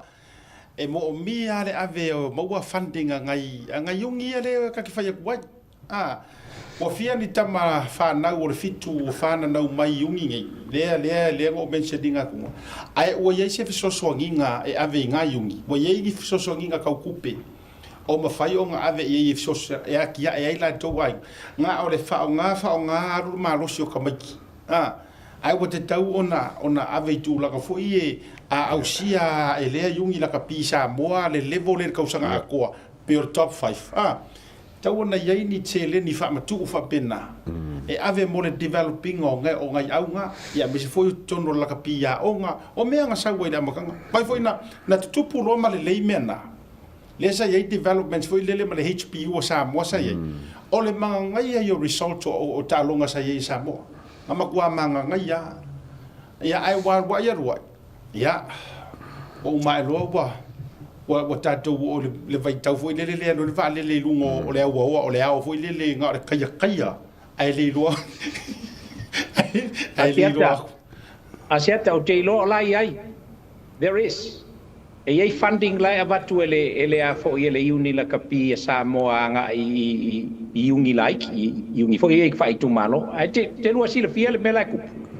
so le makua o ki ao o kanga kala ka ia uni ka kasi ingo ku ai ku malo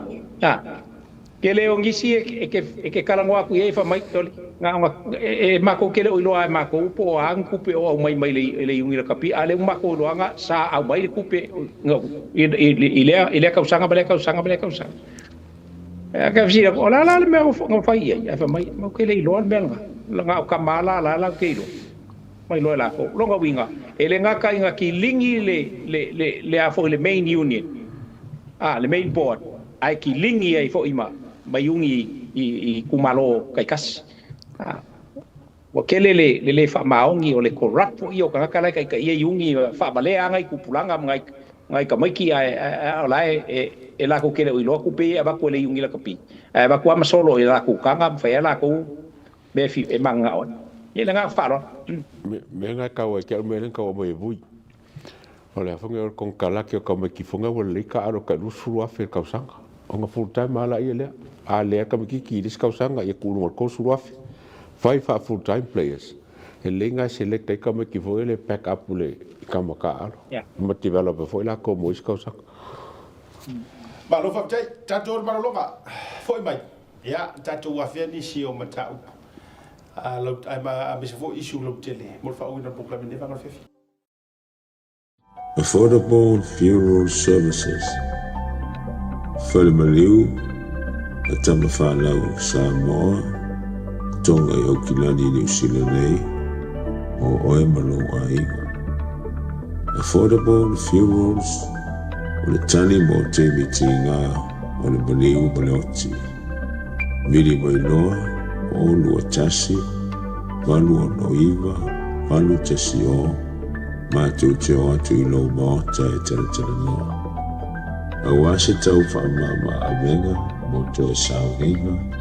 o le pele i a te oe. Whakasau tai noa matangi a mosa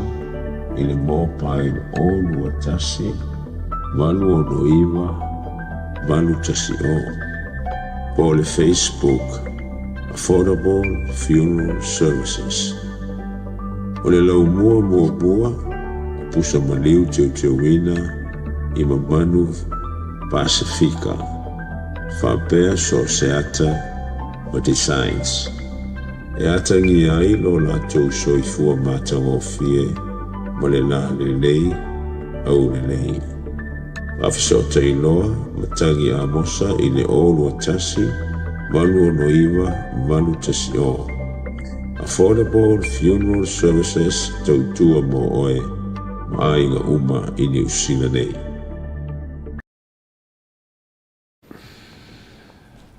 Toi fafile tu tali mo por kalama i malo loga basari liva ko le fia fina wi miru tu te dili tu la e ono ma tu fa sofo i mo fionga vui be sunga le tawa. Mau tere tu atu inisio tātou issues tātou te whaasoa na ona toi wha mara tua tu le wha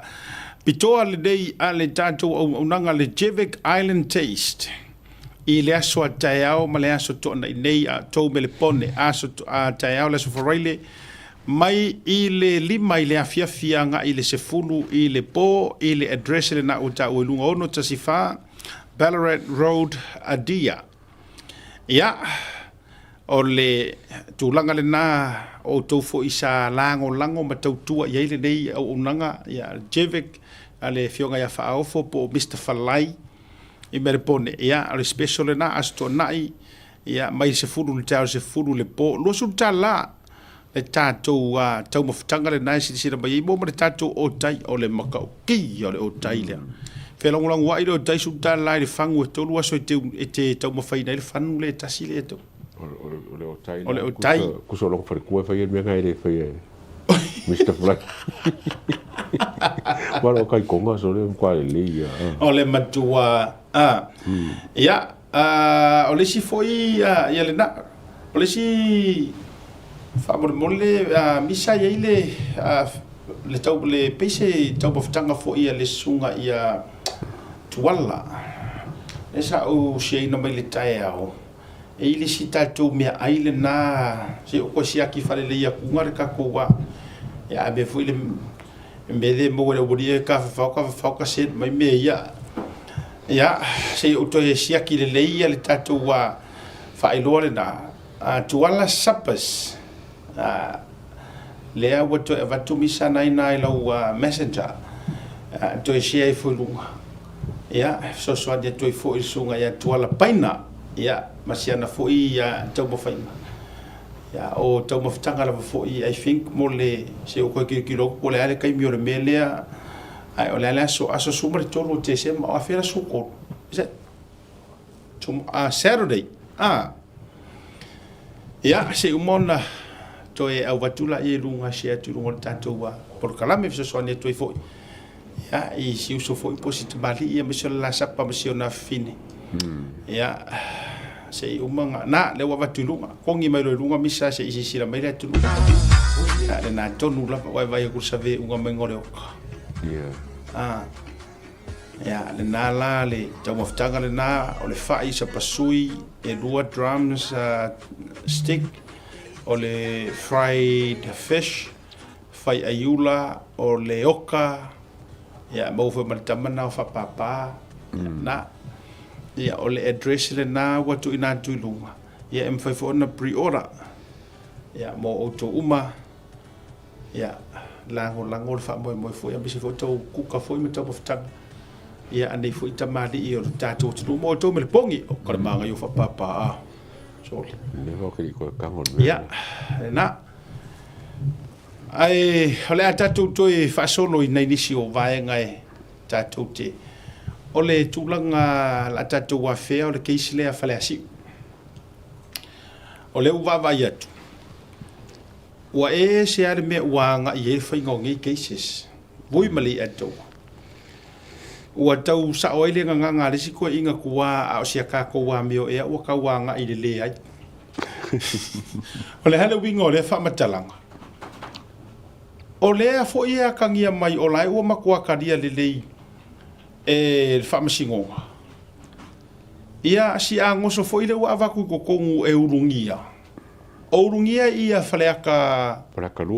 lua no uiga o lana faipule o le tofā le atinuu Wayne e lē paloka e lē gofo o ia aga kasi ae kasi la le gasu le i le fa'amasigoga o le kagi a ulugia i le siku malo e fa'asaga aga'i le faipule po o le afioga le migisika o lo'o kula'i mai ae e se le siku malo ia se ia mai so finagalo vui o le a ele me o kupu ka ko lalolagi o fa'amasigo ma ka ko lalolagi o Samoa ma ngai mau meu fai o vaenga uma nei le ana au mai ei talas a limoni nenga whape ai langa whaamkalanga ele i uma aku o aku le i uma le kausanga ngei a ua fo ua kula i mai le malofo o le mele e tula i mai ua le ongi whaamasingonga o petition ali e pe o whaamasingonga vo i o kaka o le ke ngofongo foa e alu whailau kangi pe o kangi vo le o me kupui i le aka imi ma le taimi. Ko a le fōlinga mai wale o a fo i o wale o tangi stanga tau le tu malo ele o kangi e nga kauvama ma le a fo i ma le fionga i le whaipule o a fo i o a nalo finu meltasi. A le e se le mea la kua le kangi. O le malala e a upo fwe kongu al mele i ka kou asiaka ma le atewa. Po petition,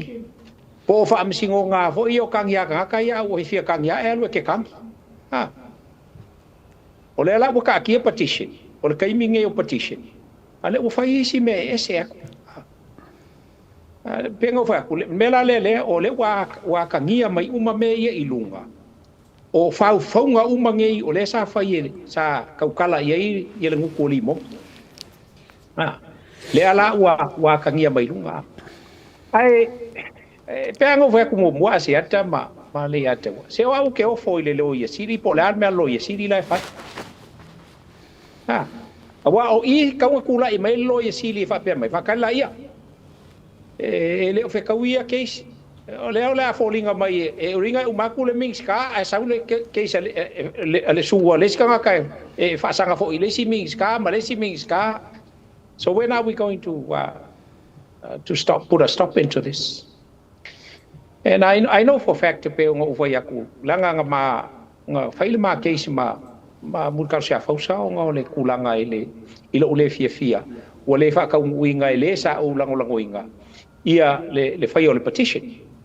O ngā o kikilo kula le kula fongo ma le whaavai o lae awangoa mai e le vaenga e mawhai e kanga ka pā loka o ngā ia whakingo inga se a fo i se petition e whaasanga i le ua mangu malo o ngā ua whaia i ngā ilanga sui o ngā o ngi mafua anga e whakong whalea ngā whai e le o ami o kongu a pengo whai aku o le kaimilea o kaimi ngā le ise pā loka vai mosu. Hasil via umaga ka vai mos. Ai wa vaku ai may he rest in peace. Le fionga le mingskao o a fo yo o soifo maloi. Wa vaku ka ngaka e ka ku e longa makai vai mos. Wa vaku fa palo kai o i lango ma sanga popo. Ai fai mai o ka ngaka e a fo yo langa au ka ku. Ele o ngaka ka ku o le swafa murikalo la e ku la il palo. O le swafa o le suapa kaukua o yo o afo yo kanga kaukua le o suapa I vai mos pe o vai ngai ale o fisiring ai when is the Attorney General going to act on the Constitution lying ngofo mai by ngol Constitution e fai ai o ngai ka fia ia fo ia meu so fa bisingonga pe a fai ole a kikiro ko e ongo alu ku ele malo ole lo pula me fai nen ka ko o ngisi by election ma over by election ia unga le e un fa kingol fa nga malo le nga fa lo ia tau e sa ole ya voi a ka ko kikiro fo I me wo kupungi sole wa ngumi la langi kikiro fo si fo la ele fo nga fa singonga le fa la lili kui loma ma ko lupe aya afia koi ia fale ia le kumalo limongi I kumalo ngamlo ulu I kumalo o fangangeo oi ia mai kumalo foi oko le foi ka o mai o fangangeo la fai fam singonga I fala lili awa afia koi kumalo ia le fala o kupu I mele ia kuinga mala aya afia koi ia fale aka pe folinga ba se ka longa le wo kam fai ia vanga ngi ka alo ko nga me ping me fo ia me po le test vanga kula fongo po le sailo lo sanga voi po le maro si le fonga ngi fam singo si le kule le mka upu le me fika ui ai ai fanga solo le fonga ngi le mka upu la ko io fanga paroka wa ke lo foi por ala fianga ko kumalo ile I mele I farali o ai la tatou te o ai sa ola aka ko foi le tatou te tu ia pe le tatou te ya avere upu e fai ki o inga ile tu ngwa le sa no nei lo fio vui lo ia sidi pe ngofo ai ko ku fo I fa msingo la ko matulanga ore wa se are me wa nga ia ole ka ke fiu e ka fa so ka I fa ngi for maka upungi po le ale ia au lungia ulo ka u ia po mata wa so fa awa ole ke vai ku ngo me ia o se post sa fai o se post le sa fai se kasi e pe o se committee ale fionga I le mingiska wa ngei le to fa sola ya pulu o se post sa fai ilunga e fa manino ai tu langa oni awala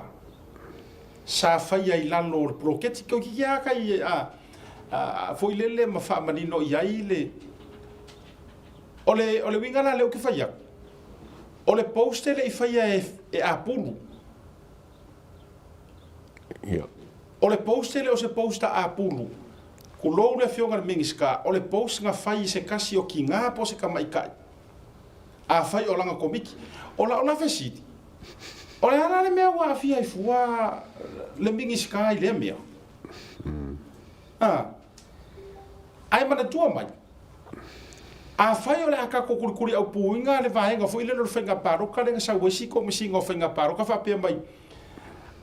ele ia mai ale o kapungia le vango e fai mantua le tula fono foi le vui le kauronga o ave mai lalo ia kuskusinga e o iaka ai mana tua mai la no so fa la wilo akuila e pa le ka la merga ia uleva no so fa la wilo akuila e pa ele ka la le pirioka le fa ka ngai campaign kusala pe ke ayoso pe kuainga ku ilalo e ku kusa soringa ku la fongo nge yelua ai o umanga malele masa ngoa le komisinga o fainga paroka langa sa yerka ka ngafisiringi pe walangi ele ia se ma forsa ngoa manga ku lenga sa work malo o wa yerki marka kala exactly everything ends yang ia e uma yang ia longo winga o langa discretion e ma fai ngo fa pe ia ku ia langa menga le fa ya ku lepa nga aleu e ui le makua kala oso ma le vavenga o mai fai le la ko road show ma ko fai de mele e fai la ko fa la uloa e le ikakala lenga ko e realize ku le epa o sasi o se se o le ala le se ngor mele ma le post le pe a fa mai o le wa nga ave runga le post e kai mia le ka kauinga koe ave runga ngi mea ai se ala wa criminal life wa ma ave o fa msingonga le mea le a o le nga sori o mai le HRPP malako uma faile la ko fa ko singa malako fa la wiloa ai le I fa ka ngar me le ala nga ngau mangalo ma ka ba fu ile ma fa se ma fa pas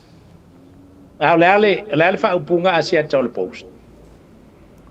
o le whaupunga o le post. Wana na mawatu si ava noa e tau taratala noa tua ianga i la tau le na fia mai le post i la uia su e nga familia I Samoa. O le tūlanga foi le na vava ai atu pei o tua o le anganga o le fai post se tasile o tabaita i le komiti ale fionga i le fai pule. Ai mingi skar ke mingi i le fai pule le temidea.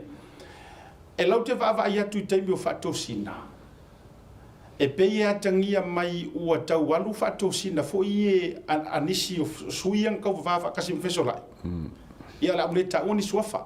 Ai pei atangia mai o la ua whaingi whaalau I loa se kasi o sui sa kau wa.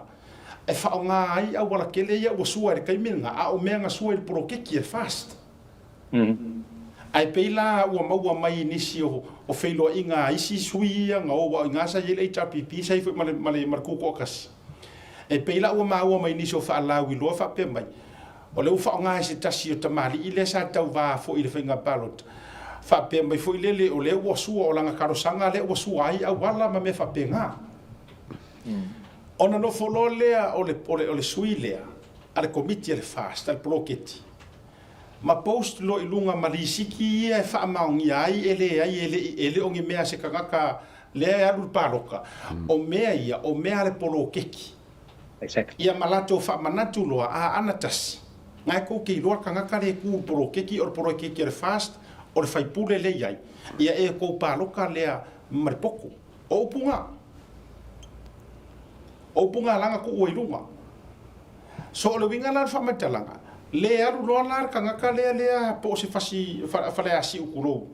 Le aru lo se fale asi po se si aru avi. Ai po oilenga kamikua. Ai fa so ai loa le HRPP urungia avermela. But ele ngofo I ele paloka ele kumalo o angkas. Ai mana tu ho ia siata malea tau ai le ai se tu la fono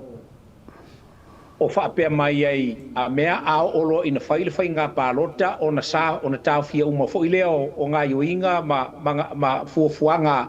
a fono fa vai mai tu malo te tasi ia e tu sai ole poloketi o vaenga ngei pe o laia nga I me wa fo yo ole fa ko singa ole fainga paluka I kai mi fo ye saka ko vai le ia siaka ma le atau ai me se fa fonga mai Samoa e ko fa ki kingo ale HRPP e kinga I lo wa malepe awala ele lokea I ko kongo le 5 kausanga ele lokea fa ko fa kingo a mengei mark my word langa o mengei lango leva kama kauma I asiaka ma le atau fa ko fa ki kingo a ile kaimi ua laka vai va il fainga palo kanga vai lola ia le wale longa se kumalo ole HRPP e kasua la ko wala fa kingo ai e lo le ia kula fongo o fa ko singal mele aba foi sa kaunga fai ko kongo ole 5 kausanga le ai le ai le fai ai fa ko fa kingo al kaimi le ongo le fa nga inga ele ma fai pe fai mai le fa masingo sili ma fa masingo o fa masingo ma lunga ele ai ele sa or kala o vui well that's what you think but ile va ai fa le ma fau ia ile kulanga fai pe ele HRPP o vaenga nge it is fa ko singa ai inga ua nga wakula I mai larka ko polo keki le ole kasi le milionga asiaka ma foi ma le ata o mal fa fonga sama ele la ve ai le polo keki la lor kula fongo le o fa ko singa no o la ba nga yoi ma ko le se ku malo ele ia ile la ko kupe fo ele muli ale nga ave la nga fai ele la ko fu fonga a kingo la ko la me la le fonga la ve fu ia vai ngol polo keki ele o ia se kula fongo e kapuai e fa pe mai ai a me a olo e kai milea ola asa ungil paloka wa kaulo ka ofi fo ngal we ngal ale apo ia so se fong fa vai I kongo le kongo ya fa masingo mai per ka ko kongo ile me ngi asiaka ai mai se vo o lua ila kala le vai you know ole me kongo ale ka ole fa fonga inga ia fa le anga inga ise kanga ka ola la vai e kula I mai ala ngai ele ka ofi ngal we ngale ale a fo ele al fong fa vai la ko o ngol palo ka le wa ngai mai ile nga fa lo ia ole tulaga na le tulai mai lenei matau e ofo le loto ia pe fe anka ka karkarangoagi faasoa pe o le fatoamanino lelei le suga lelei ataua le fea ia ai kusa o le pe o se keisi muamua le koʻiga keisi o I faapea manatua tatia ia le intervina le HRPP le aga fatoa faaulu me lea ina ua vaavaai atu le HRPP ua koe magao kuilo mai aveitua lana tagi ia toe lupe lena mafua I lo'o na fa'aoso le latou fa'auila vea le la ua peila e kau iai le ese o le vaega lea ao I le case lea ma kua vala I sigi le pe o le va o maku ma sauke ma sisifo ma sasae a le foi la tati tau vavaai atu le tusiga ma le lipotiga mai o le report tele I faitau lelei ua le klopo a po le talamua le tele no o le tau afia mai ai pe o le manana o le HRPP la tau te tongina le costo me nei ia le kau mau aku o le HRPP ia kai pe for case la eu silsila kai pe for case la ku lomo la foi ka ora foi con le HRPP ia ole leanga le ole tulaga le ua o iesia ka ko mi o le voi male atau o matua ese ale le vole o koso ia fa masingo a o mafuanga ma cases ngai o cases mo paloka ai o se taimi ese le nei ua toso ai fa pene o le fesili la le mafau a uma ku ngai la ngai mea pe sau ngai la ua ese so ngai unga wa sawa me ngai u fai kanga ngai fai pule ngai mai ku maro ele ya lono wingo isi pa inga mai isi pa roka ya la so o mai ngai ele ko popole la se sui kau va ile isi sui kau va power mele la fai ya o lo fai ya foi de luai ma fai anga e oso fai ko suor fai pule e fai suor so fai pule e ke ko warrior pe ke so kanga pe ke pa roka yo power mea okay ka pengala ia vui ka pengala asiaka la me fai ya oe pe o ke le pa roka inga o ke suo o fa kosi ma longo winga o le kungu o ka ko pe ona tatou tala no o te le ropo ye se fa ko fala inga ngai ngai fa masingo e fua ma mau pele o ngo kau ai makau ai misa mama sa ai le toto tulo ai longa ma fau ma mau ia ko ai nga fa masingo fa pengi ma le fa ngo fia ngoi fa kadia menge well just because that they are farmacingo of the court that doesn't mean that they can run the country down on ola ku fa iunga you know inga become Samoa we're becoming a laughing stock to the world ole melnga le okay loya uia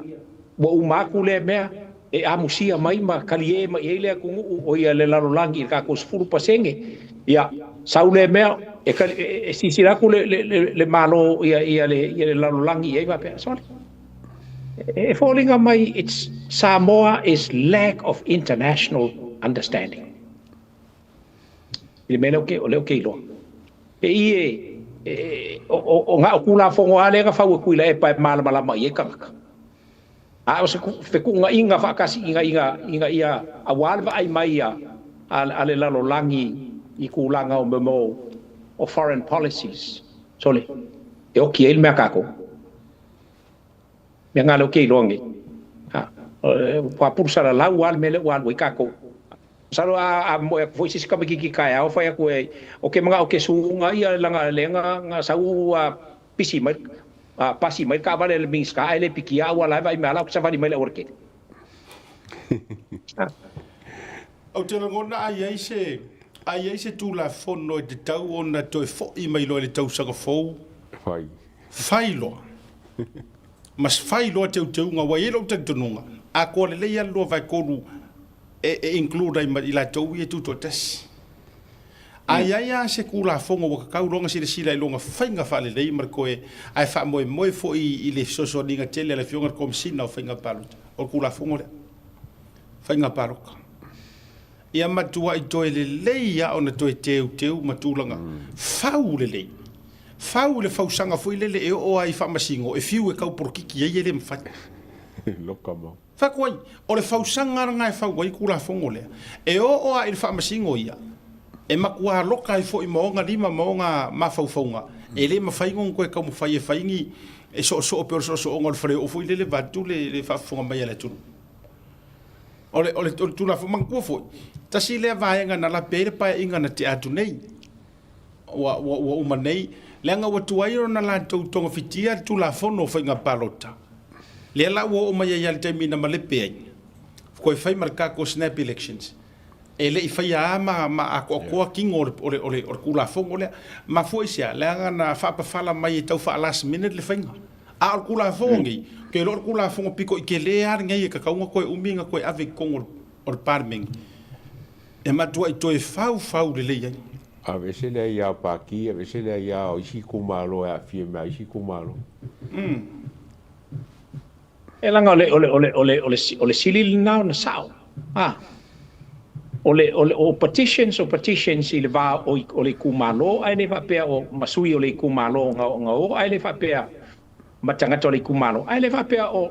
e a fia I fusa mo. Le si vai ngai pe ngai sa no asia tel tu la ngai pe ona ofol HRPP la ke kongia ia case ngi. Well, ole upu wo ile o tatu masani e fi wa nga le kama I mo ala io. Si o me ia sa ka ko wa ai ia fa mo nga langi ile kama lo le ku ile epa I kamalo sa ilele ka ko ngo ia sa ilele. Il me le kele o le milionea o kamaloa. Milionea I fea, milionea mai le kofi sa fa ia. When ye tele kaunga milionea ska ngaka ile. Il mele o le alu palmeng. Al mele ia. Ye se vai ia. O le uka ko longe. So se ke sa kula I mai. E fai le HRP. O ke fo ile le uma un kupe le HRPP ala ke lo ke me kausu engela ko kupe fa umela ko ngaluenga mala ko me fai. Ale uka ko vai ngai. O le saua o le me kau whakula I mai. O sol case. Asa ngoa le kamaloa e. Pape mar kamaloa. E whai le case, e whai ia. O longa wing, sole. O le kakaringi sa o kua milion e ai kupe le kungu. Kei mi o kula I mai le kofi pale mia. E kau huala kako whainga malo. Ma kua asu e su e po whenga sa ua ia le milion e o kuile e pai kongo le kako o kungu o Samoa. Yeah. O vai nga ia nga makua su rola ia le se in kwai lo nga o nga kafi kafia uma me uma la o longa lima o ai langa waki a vese.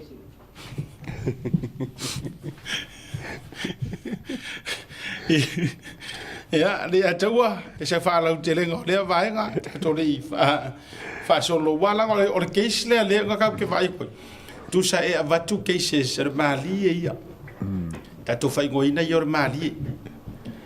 a va tu cases foi le le fa maunianga ma fa maunga ma moli mau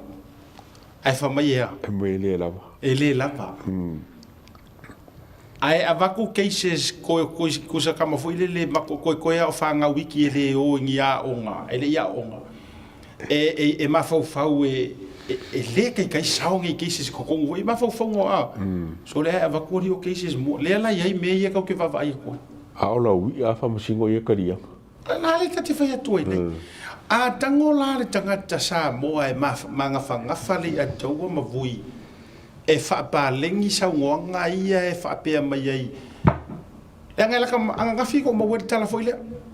no mo mai sa mo tala le ai no mo mai inisi tala no to no se matanga ro ngai sa mo ola ka ulangi e ko hoka ko finga paro ka ko so fo fa mai tau te toi o finga palo te tele asilisila nei la wa leo te tango o upu ia le au mai le fo sau ia le ala ia li moni mafai e kau ke koe fo i le paloka e koe faile o le winga na fa matalanga e fōlinga mai o se ngā ruenga ku wha akasi o le fiso soangi fo iei mwha mangisi o wha masingo pe ako pe asilisila ngai sa moi me kupu mai o cases e mamau i le mawhauwhau e o ngoau le whamasingonga ua makua welcome le lei e le whamasingonga mai ili o cases e kakau o ngā se lau pasenge pe iwa pasenge e kako ai e o ngo a fia jes ai wako whamele lava mori mau asilisila nei o kankusi la loila ila u kako karango ia la dato tango fifo ile le e seika aku le mawhauwhaunga le mai e vaenga fa pesao fa ke kainga se vetei le la ko fo i fel paroka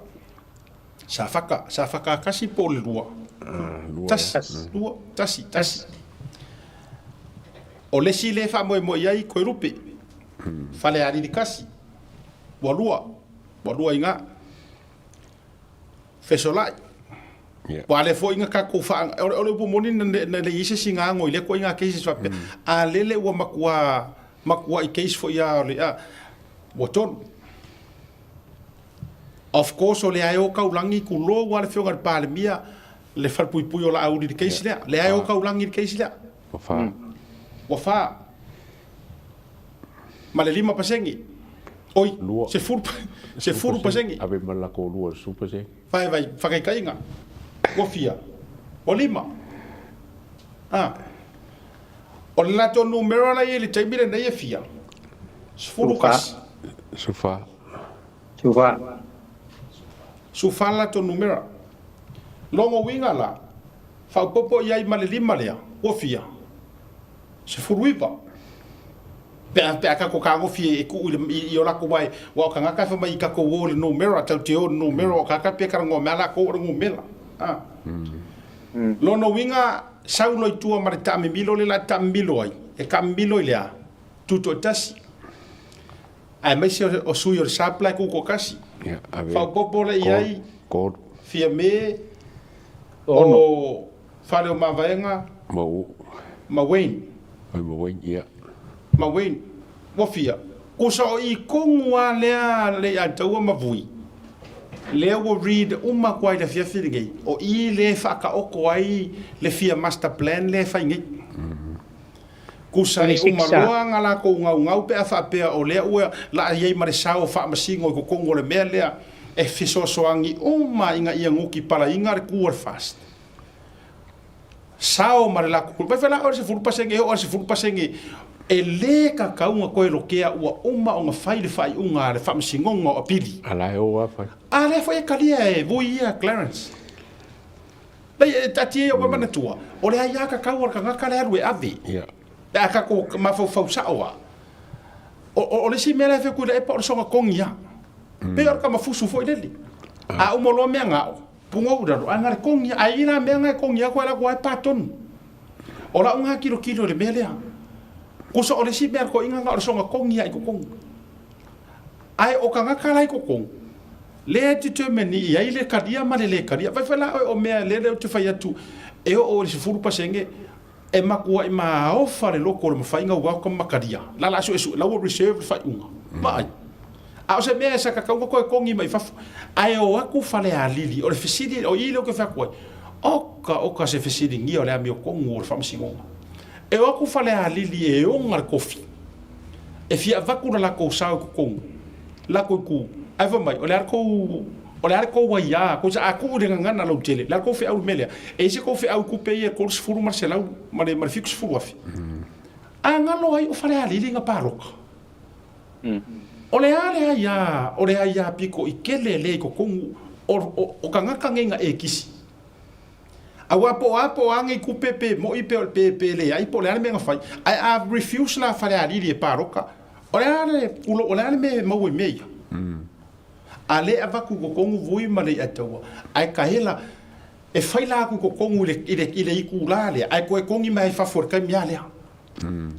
o le vavenga kongi e si te fa fo ia fale alili kuloa le la ko kangi le la ko lango e le kadia inga se ka fa mo fo le ko am fa pe se le se po mo le se po pa fena oe lo no winga ngalongo kala la avaku e le yo haku si ku malo wa levanga ma o si pengi wa levanga ko spisi mai ia famsi city e faila ko ko ngur kai mile ai le vai ai ko sa wa marke tongi fa fo le ko ia ale avaku mea e makua yo fo ile loko pe fa fen kalia ai avaku kalia ona to fo mai le la analysis le o ke faia le nga o le kaulangi o kanga ka fo ia nga mo mai la info nga fiereng kanga ka fa vasi o kanga ka olae mi o fa kasi male HRPP nga ruenga kanga kai o le o kaulangi fo me ko fe paroka lono winga o le wala to taulangia e ala mai le la ko fa lango kele fa masingo e fi ko rupe e fi fesola e fi la auder mari ko sa ko ngul la ko sfur paseng o nga o lo le e fa vanga mai lo ko fi me wa o me ko ngule le ma fo fi me le ko nga ngo fo par mi se la auti mal ku ko kas ko so aku maku ko kas o I kongu ala le kala ngo au vaenga le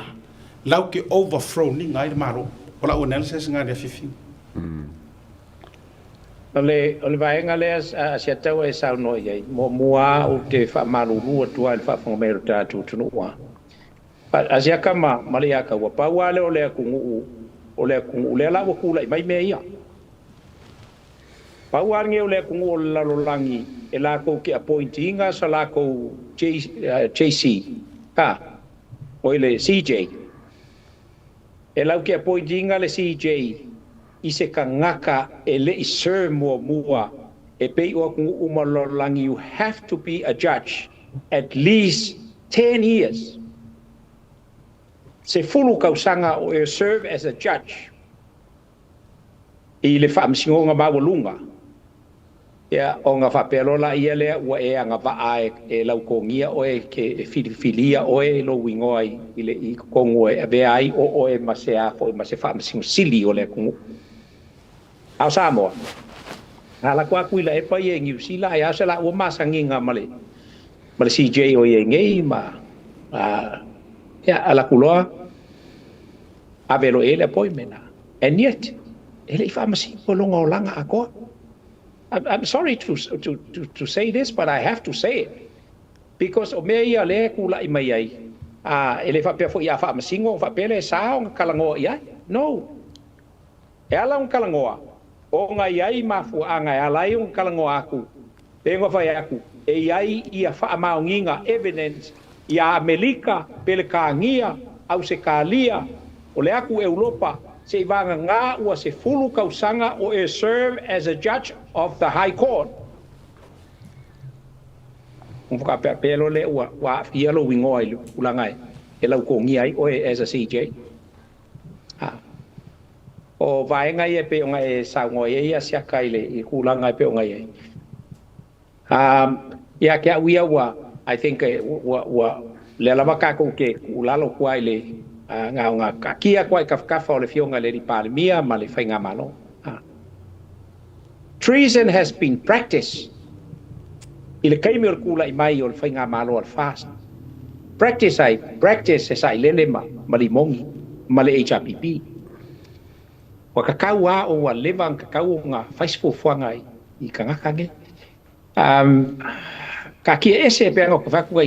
ka ki ese le va fa lo I lang ka kele o esa ili se va fa lo I ka ku ke o esa ili le mi kongo le kuwa and na mi kongo should be practice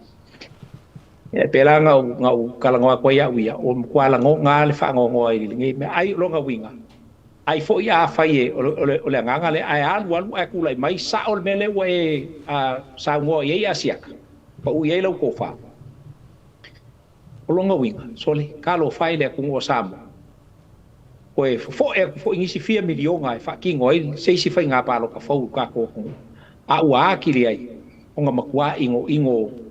o ki kia mamuru aku male wa ingo le anga le la lo langi ya sa mo mar kulanga pe o nga yelang fa ya ka o veinga o longa malo fa malo kem kalas ele ko yes kem kalas ir ko ako o samo o le fa ngo nga le And I think o fo ile kai mi wa ka wa ia kilo le usonga. Kau kilo le usonga mai se o ainga ke kele o le kungu. Ia kuloa, I'll have to say this.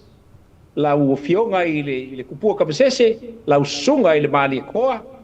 Ia ai mai se ai ia ai mai se fo i ole kama ainga kawaanga. E wi o ngola ave ma fo i ma o le malo Samoa. But then wo ole kaimi wa ka wayong ka ko wa pea. Ka kia loa la ko rule of law. Let's come in. Makako kalangolo i kulanga awa ke kele o le ku o Samoa le ko ke ka alo ma fai o ku fainga. A le lava e maka ngofo a Samoa. E pe o sa ule kala e kusai o vaenga ngi. Se wa se kai kalinga o se kai maka ele fa fofonga le ku. Ya me o lo kula mai. Ai kula mai le au la likengi. Au le kengi le vaenga ngi. A o lai ngofo kupu o le ku. Mai kau mai i mei kupu. E o la ule kala ku asiaka ma a fai was silinga le rule of law nga fai le ani kong. Then let's go back to the roots. Let's go back to our roots. O kai mi kalo kuai le mali koa male pua male makama ainga mai se fo ia le ua ia fo ia le ao sala fai. E ai mai se le usonga ia ku mum puli. Kwa mala ka wa inga kai mal va fonki. Se fe ala mai. E ala mai wa ngapa ki ala ka ku ngapa ki ai maleli pale mia mal fainga malo onga fainga fa ka kala lo fa ye iska ka ya nga fa lo ba ku fa fonga mai lo tatu tu no asia kama le ya tau le tau so vingaro pe me sa ngo e vui kai len kau sa ngo ye ia le ki fo le o mali sa pa le kalisia ai o fo mo fika ku lo analysis asia kai le ingumela na suluiva mal kolua a fie me volo frulua male fa a fongela ko kasi ka wai fiu wala ngal fa independent volo fu fikua e sa ola e por me ngale mai ia limong ia awa aku si ku ngal ka mento e fonga e foi ko nga me nga sa ola nga poko la maki ai molecule le pese mai limong le wa kule va nga le limong le pese mai nga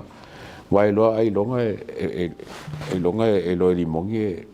le ka kai kupule ko nga me ia wa o kumalo ia ko lo ia e palmia pa fa pelar me ko palmia o fale ali lima mai e ko kumar fast e ke ola ia la ko kasi la ko ia e le ka sa nga me alo ko sa lo ka o banga lu fu ko ngale e lu fu ko ngai e ma to mai foi o lei ma to mai foi la le to taulia ia sita ma tu lo wa le to fa fiu fa le tan yo ala nga lo ka wa la ko le independent ya foi la pe la to la wa ka la ko le lu fu uomo la wala ko ka winga lu fu uomo lu fu lima ia fa tu o tatu tal no ona o lea e tapisa i le mea lea o lea la ia i le latou game plan lea o le game plan foi le i le tulaga le faaogā lea ma le faaogā le po le faamasigoga walaga kulou le paia o le faamasigoga ua mafua ona tauafe atu ua o matou a faasoa ma tulaga ia ona o mea ia ka ko vai kunga o cases wo umang ka ngofia mua wo already set le presence fa kai kainga aka ko wo ia fare ali dikasi wo already set te ano ama mua le presence o mela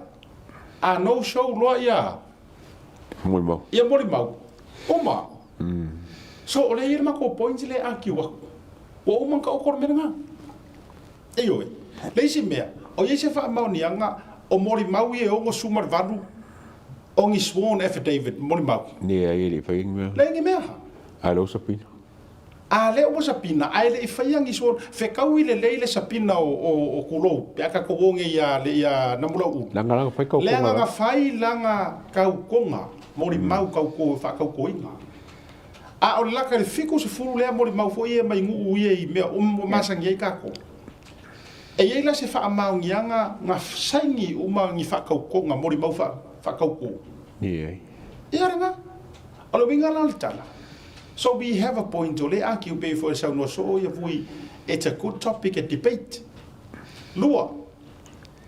Ole ase le kulanga le keisi le whainga ia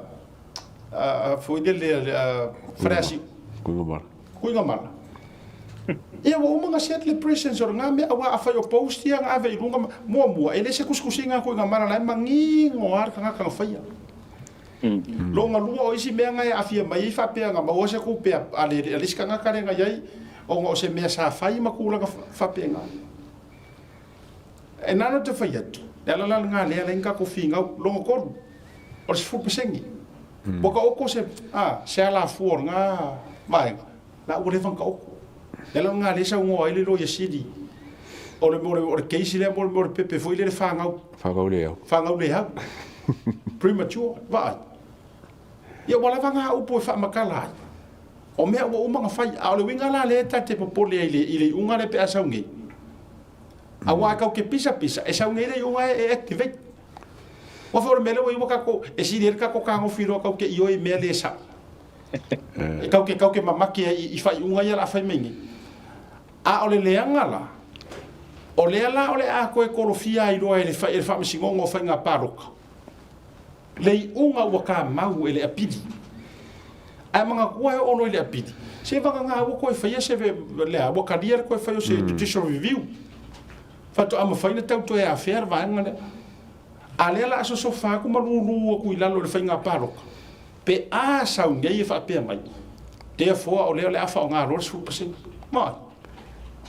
Longo winga wo fa ale nga inga lo nani unga le fa irungo le apidi. Ia sila tātou le tele I ole mea whisapa. O le tate wawa ai tunga I, o le warula o le tiro mare. I tō whinga nei o whaamasino man tō whinga nei, mana tō mai. Le kulanga mo, o kula e panga sa ua mea ngai. Le ala lea laina pe Supreme le pale mene I mea uma.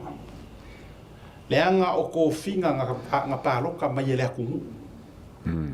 A o kofinga o mai ye ngi o kofinga kofi lalo pure ma rosi mar pure anga isi a kanga kara o ko pela le tete va vai to foi lalo fa vai la doia constitution of Samoa ile tulanga foi le vaenga fa le tu mai le ono suma lima constitution o le Supreme Court o le woka kiro po ai ko kofia ia fa msingo city ale ka ke va vai ko e appointe le ao le malo I lalo o le fautuanga ale palemia. Le kiwa la o kuila e pawa aku wala I se siku. O kuila e pa anga kofinga ye si che. Yeah. O la malo ye just a rubber stamp. Lena. O le fautuanga a fa kwala kuila pa mai la kamera. Mai la kamera. Ia appoint lo. Lo no minga. Ata to va vai tu ye le va ile tu langa le ye. Ia ko finga me fai o ko fi lalo o le faukuanga ale pale. Wa ka o ia ka pinge ka au. Ole ia se tato lalo langi voi ma le atou. A se atama ale atou. Se ole tala le tusi oti le ia le fa upunga fai mai so o la sai le fa pe mai ole feelinga le tunu. Inga ua pasi le pale menge. Mankua. I so o se mela vai kango fia ai, ma le ua ai ia le I umaka o le afo I o le wha vai o Samoa. E kakau o ngā a whaila manga, e kakau o ngā o whai pule o la koi kumalo e whakarangola koi kumalo. E kusai o mea ia o le aloke o le wha vai. Ngā happen ni me whapega. No. Menga fa ko la fam kalanga asiaka mali akawa I kula fongo fausia sa nga patsi el palmenge onga they have the number but were they constitutional? No, they were unconstitutional. Therefore those damn laws should not be passed and they should not be practiced at all. No, it's ele fa pe fo yo la ko wa lai e sa fa mai I kulanga maulunga nga fa pe ai le ia le o le a solo muli ai le ka ko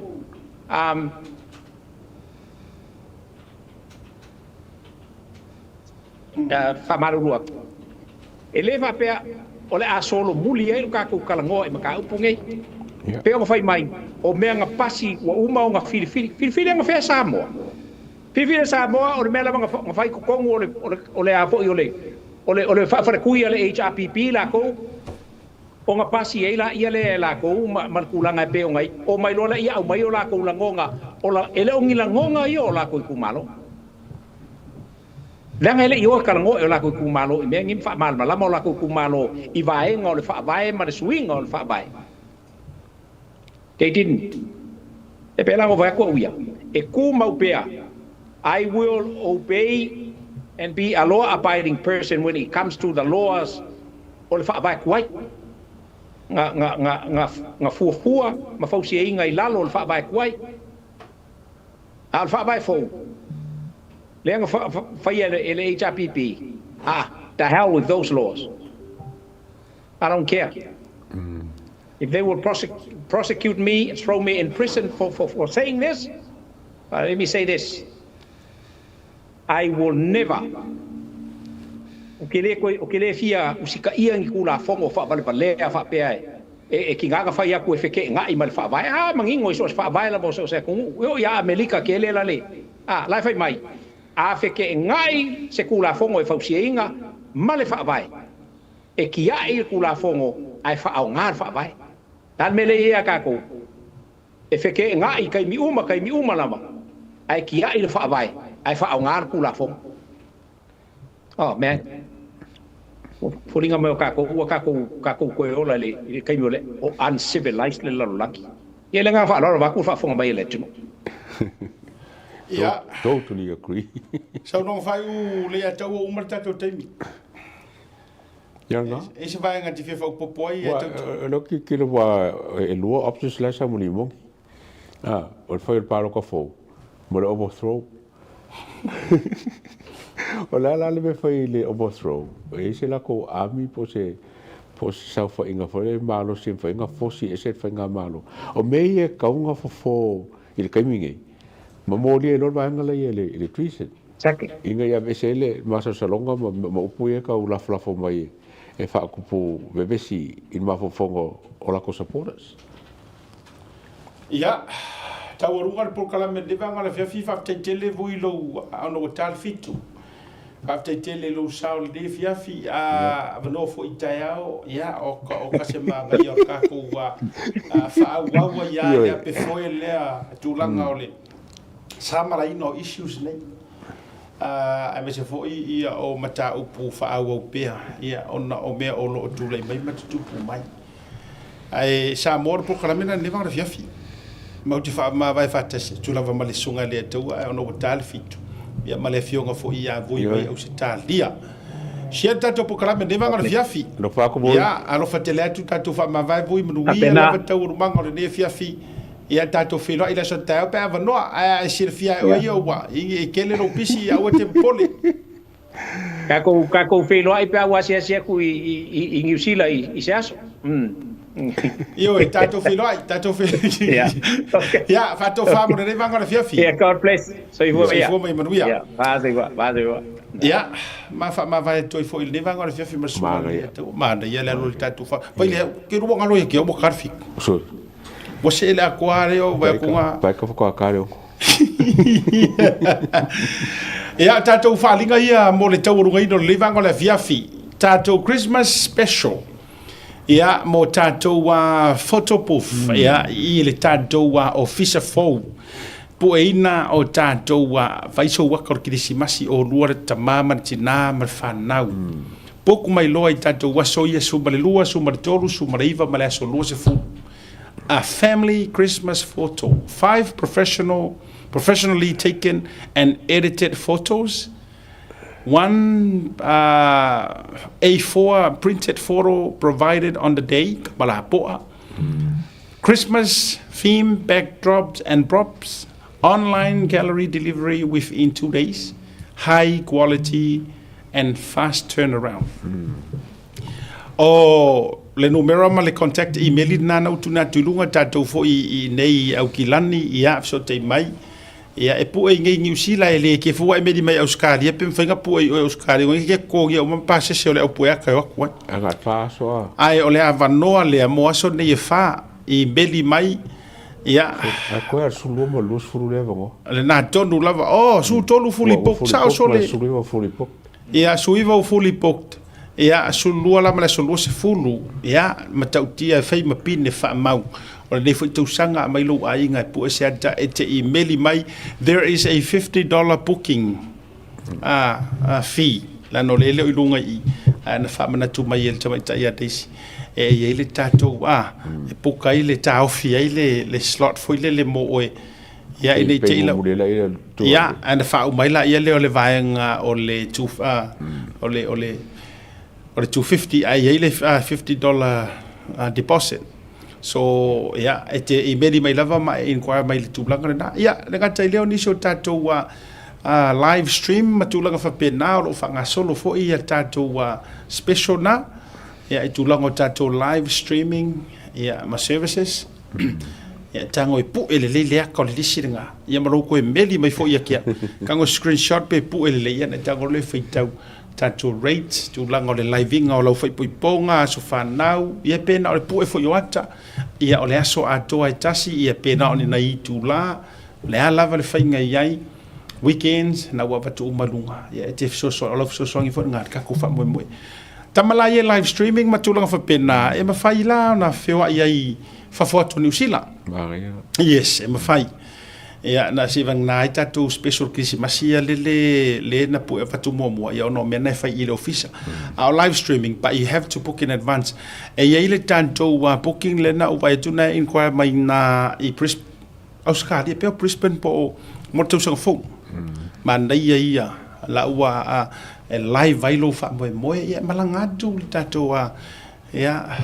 mata go fie lo fa mo ya paudana tu ni fasi silanga mala so tayao tato fasi silanga muli o le tato tu langa le unanga fa palama au unanga le dei ya tu I foi lunga ni da plama ya ko le numero le nei ale fionga ya fui mono mayava io o le tamali I Samoa le ataua o le utitala no atu ua umana fai ai la unga luenga se vaenga o la unga luenga ia na nafi suinga a ko o tulo le fata ele le paipa ma fainga le vai vela ma tula ka uma e ser ma tuti le unanga fa mau le no mera le lalo tulanga tau for all your plumbing needs leaking water hot water heater renovations of bathrooms blocked drains and all other plumbing issues and gas fitting wala au le fionga nga fatasi fu mono mayava mayu ia I le numero telefoni le na utu ina tulunga ia po le tato email ele leifo le tamali e la tu fai le a wai le ma fai nga pio me asa nga fu ia uma e fiu ko vidi ia o le Samoa fo I ai loto a lofa fo I kanga ia tato wo lango le tamali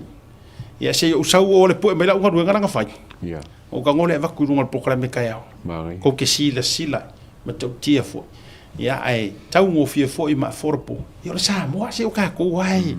ia ka ma fu ile le va fero lo ia ile fa pela e ku ma wer ngame o nga ka anga fa mo ko kong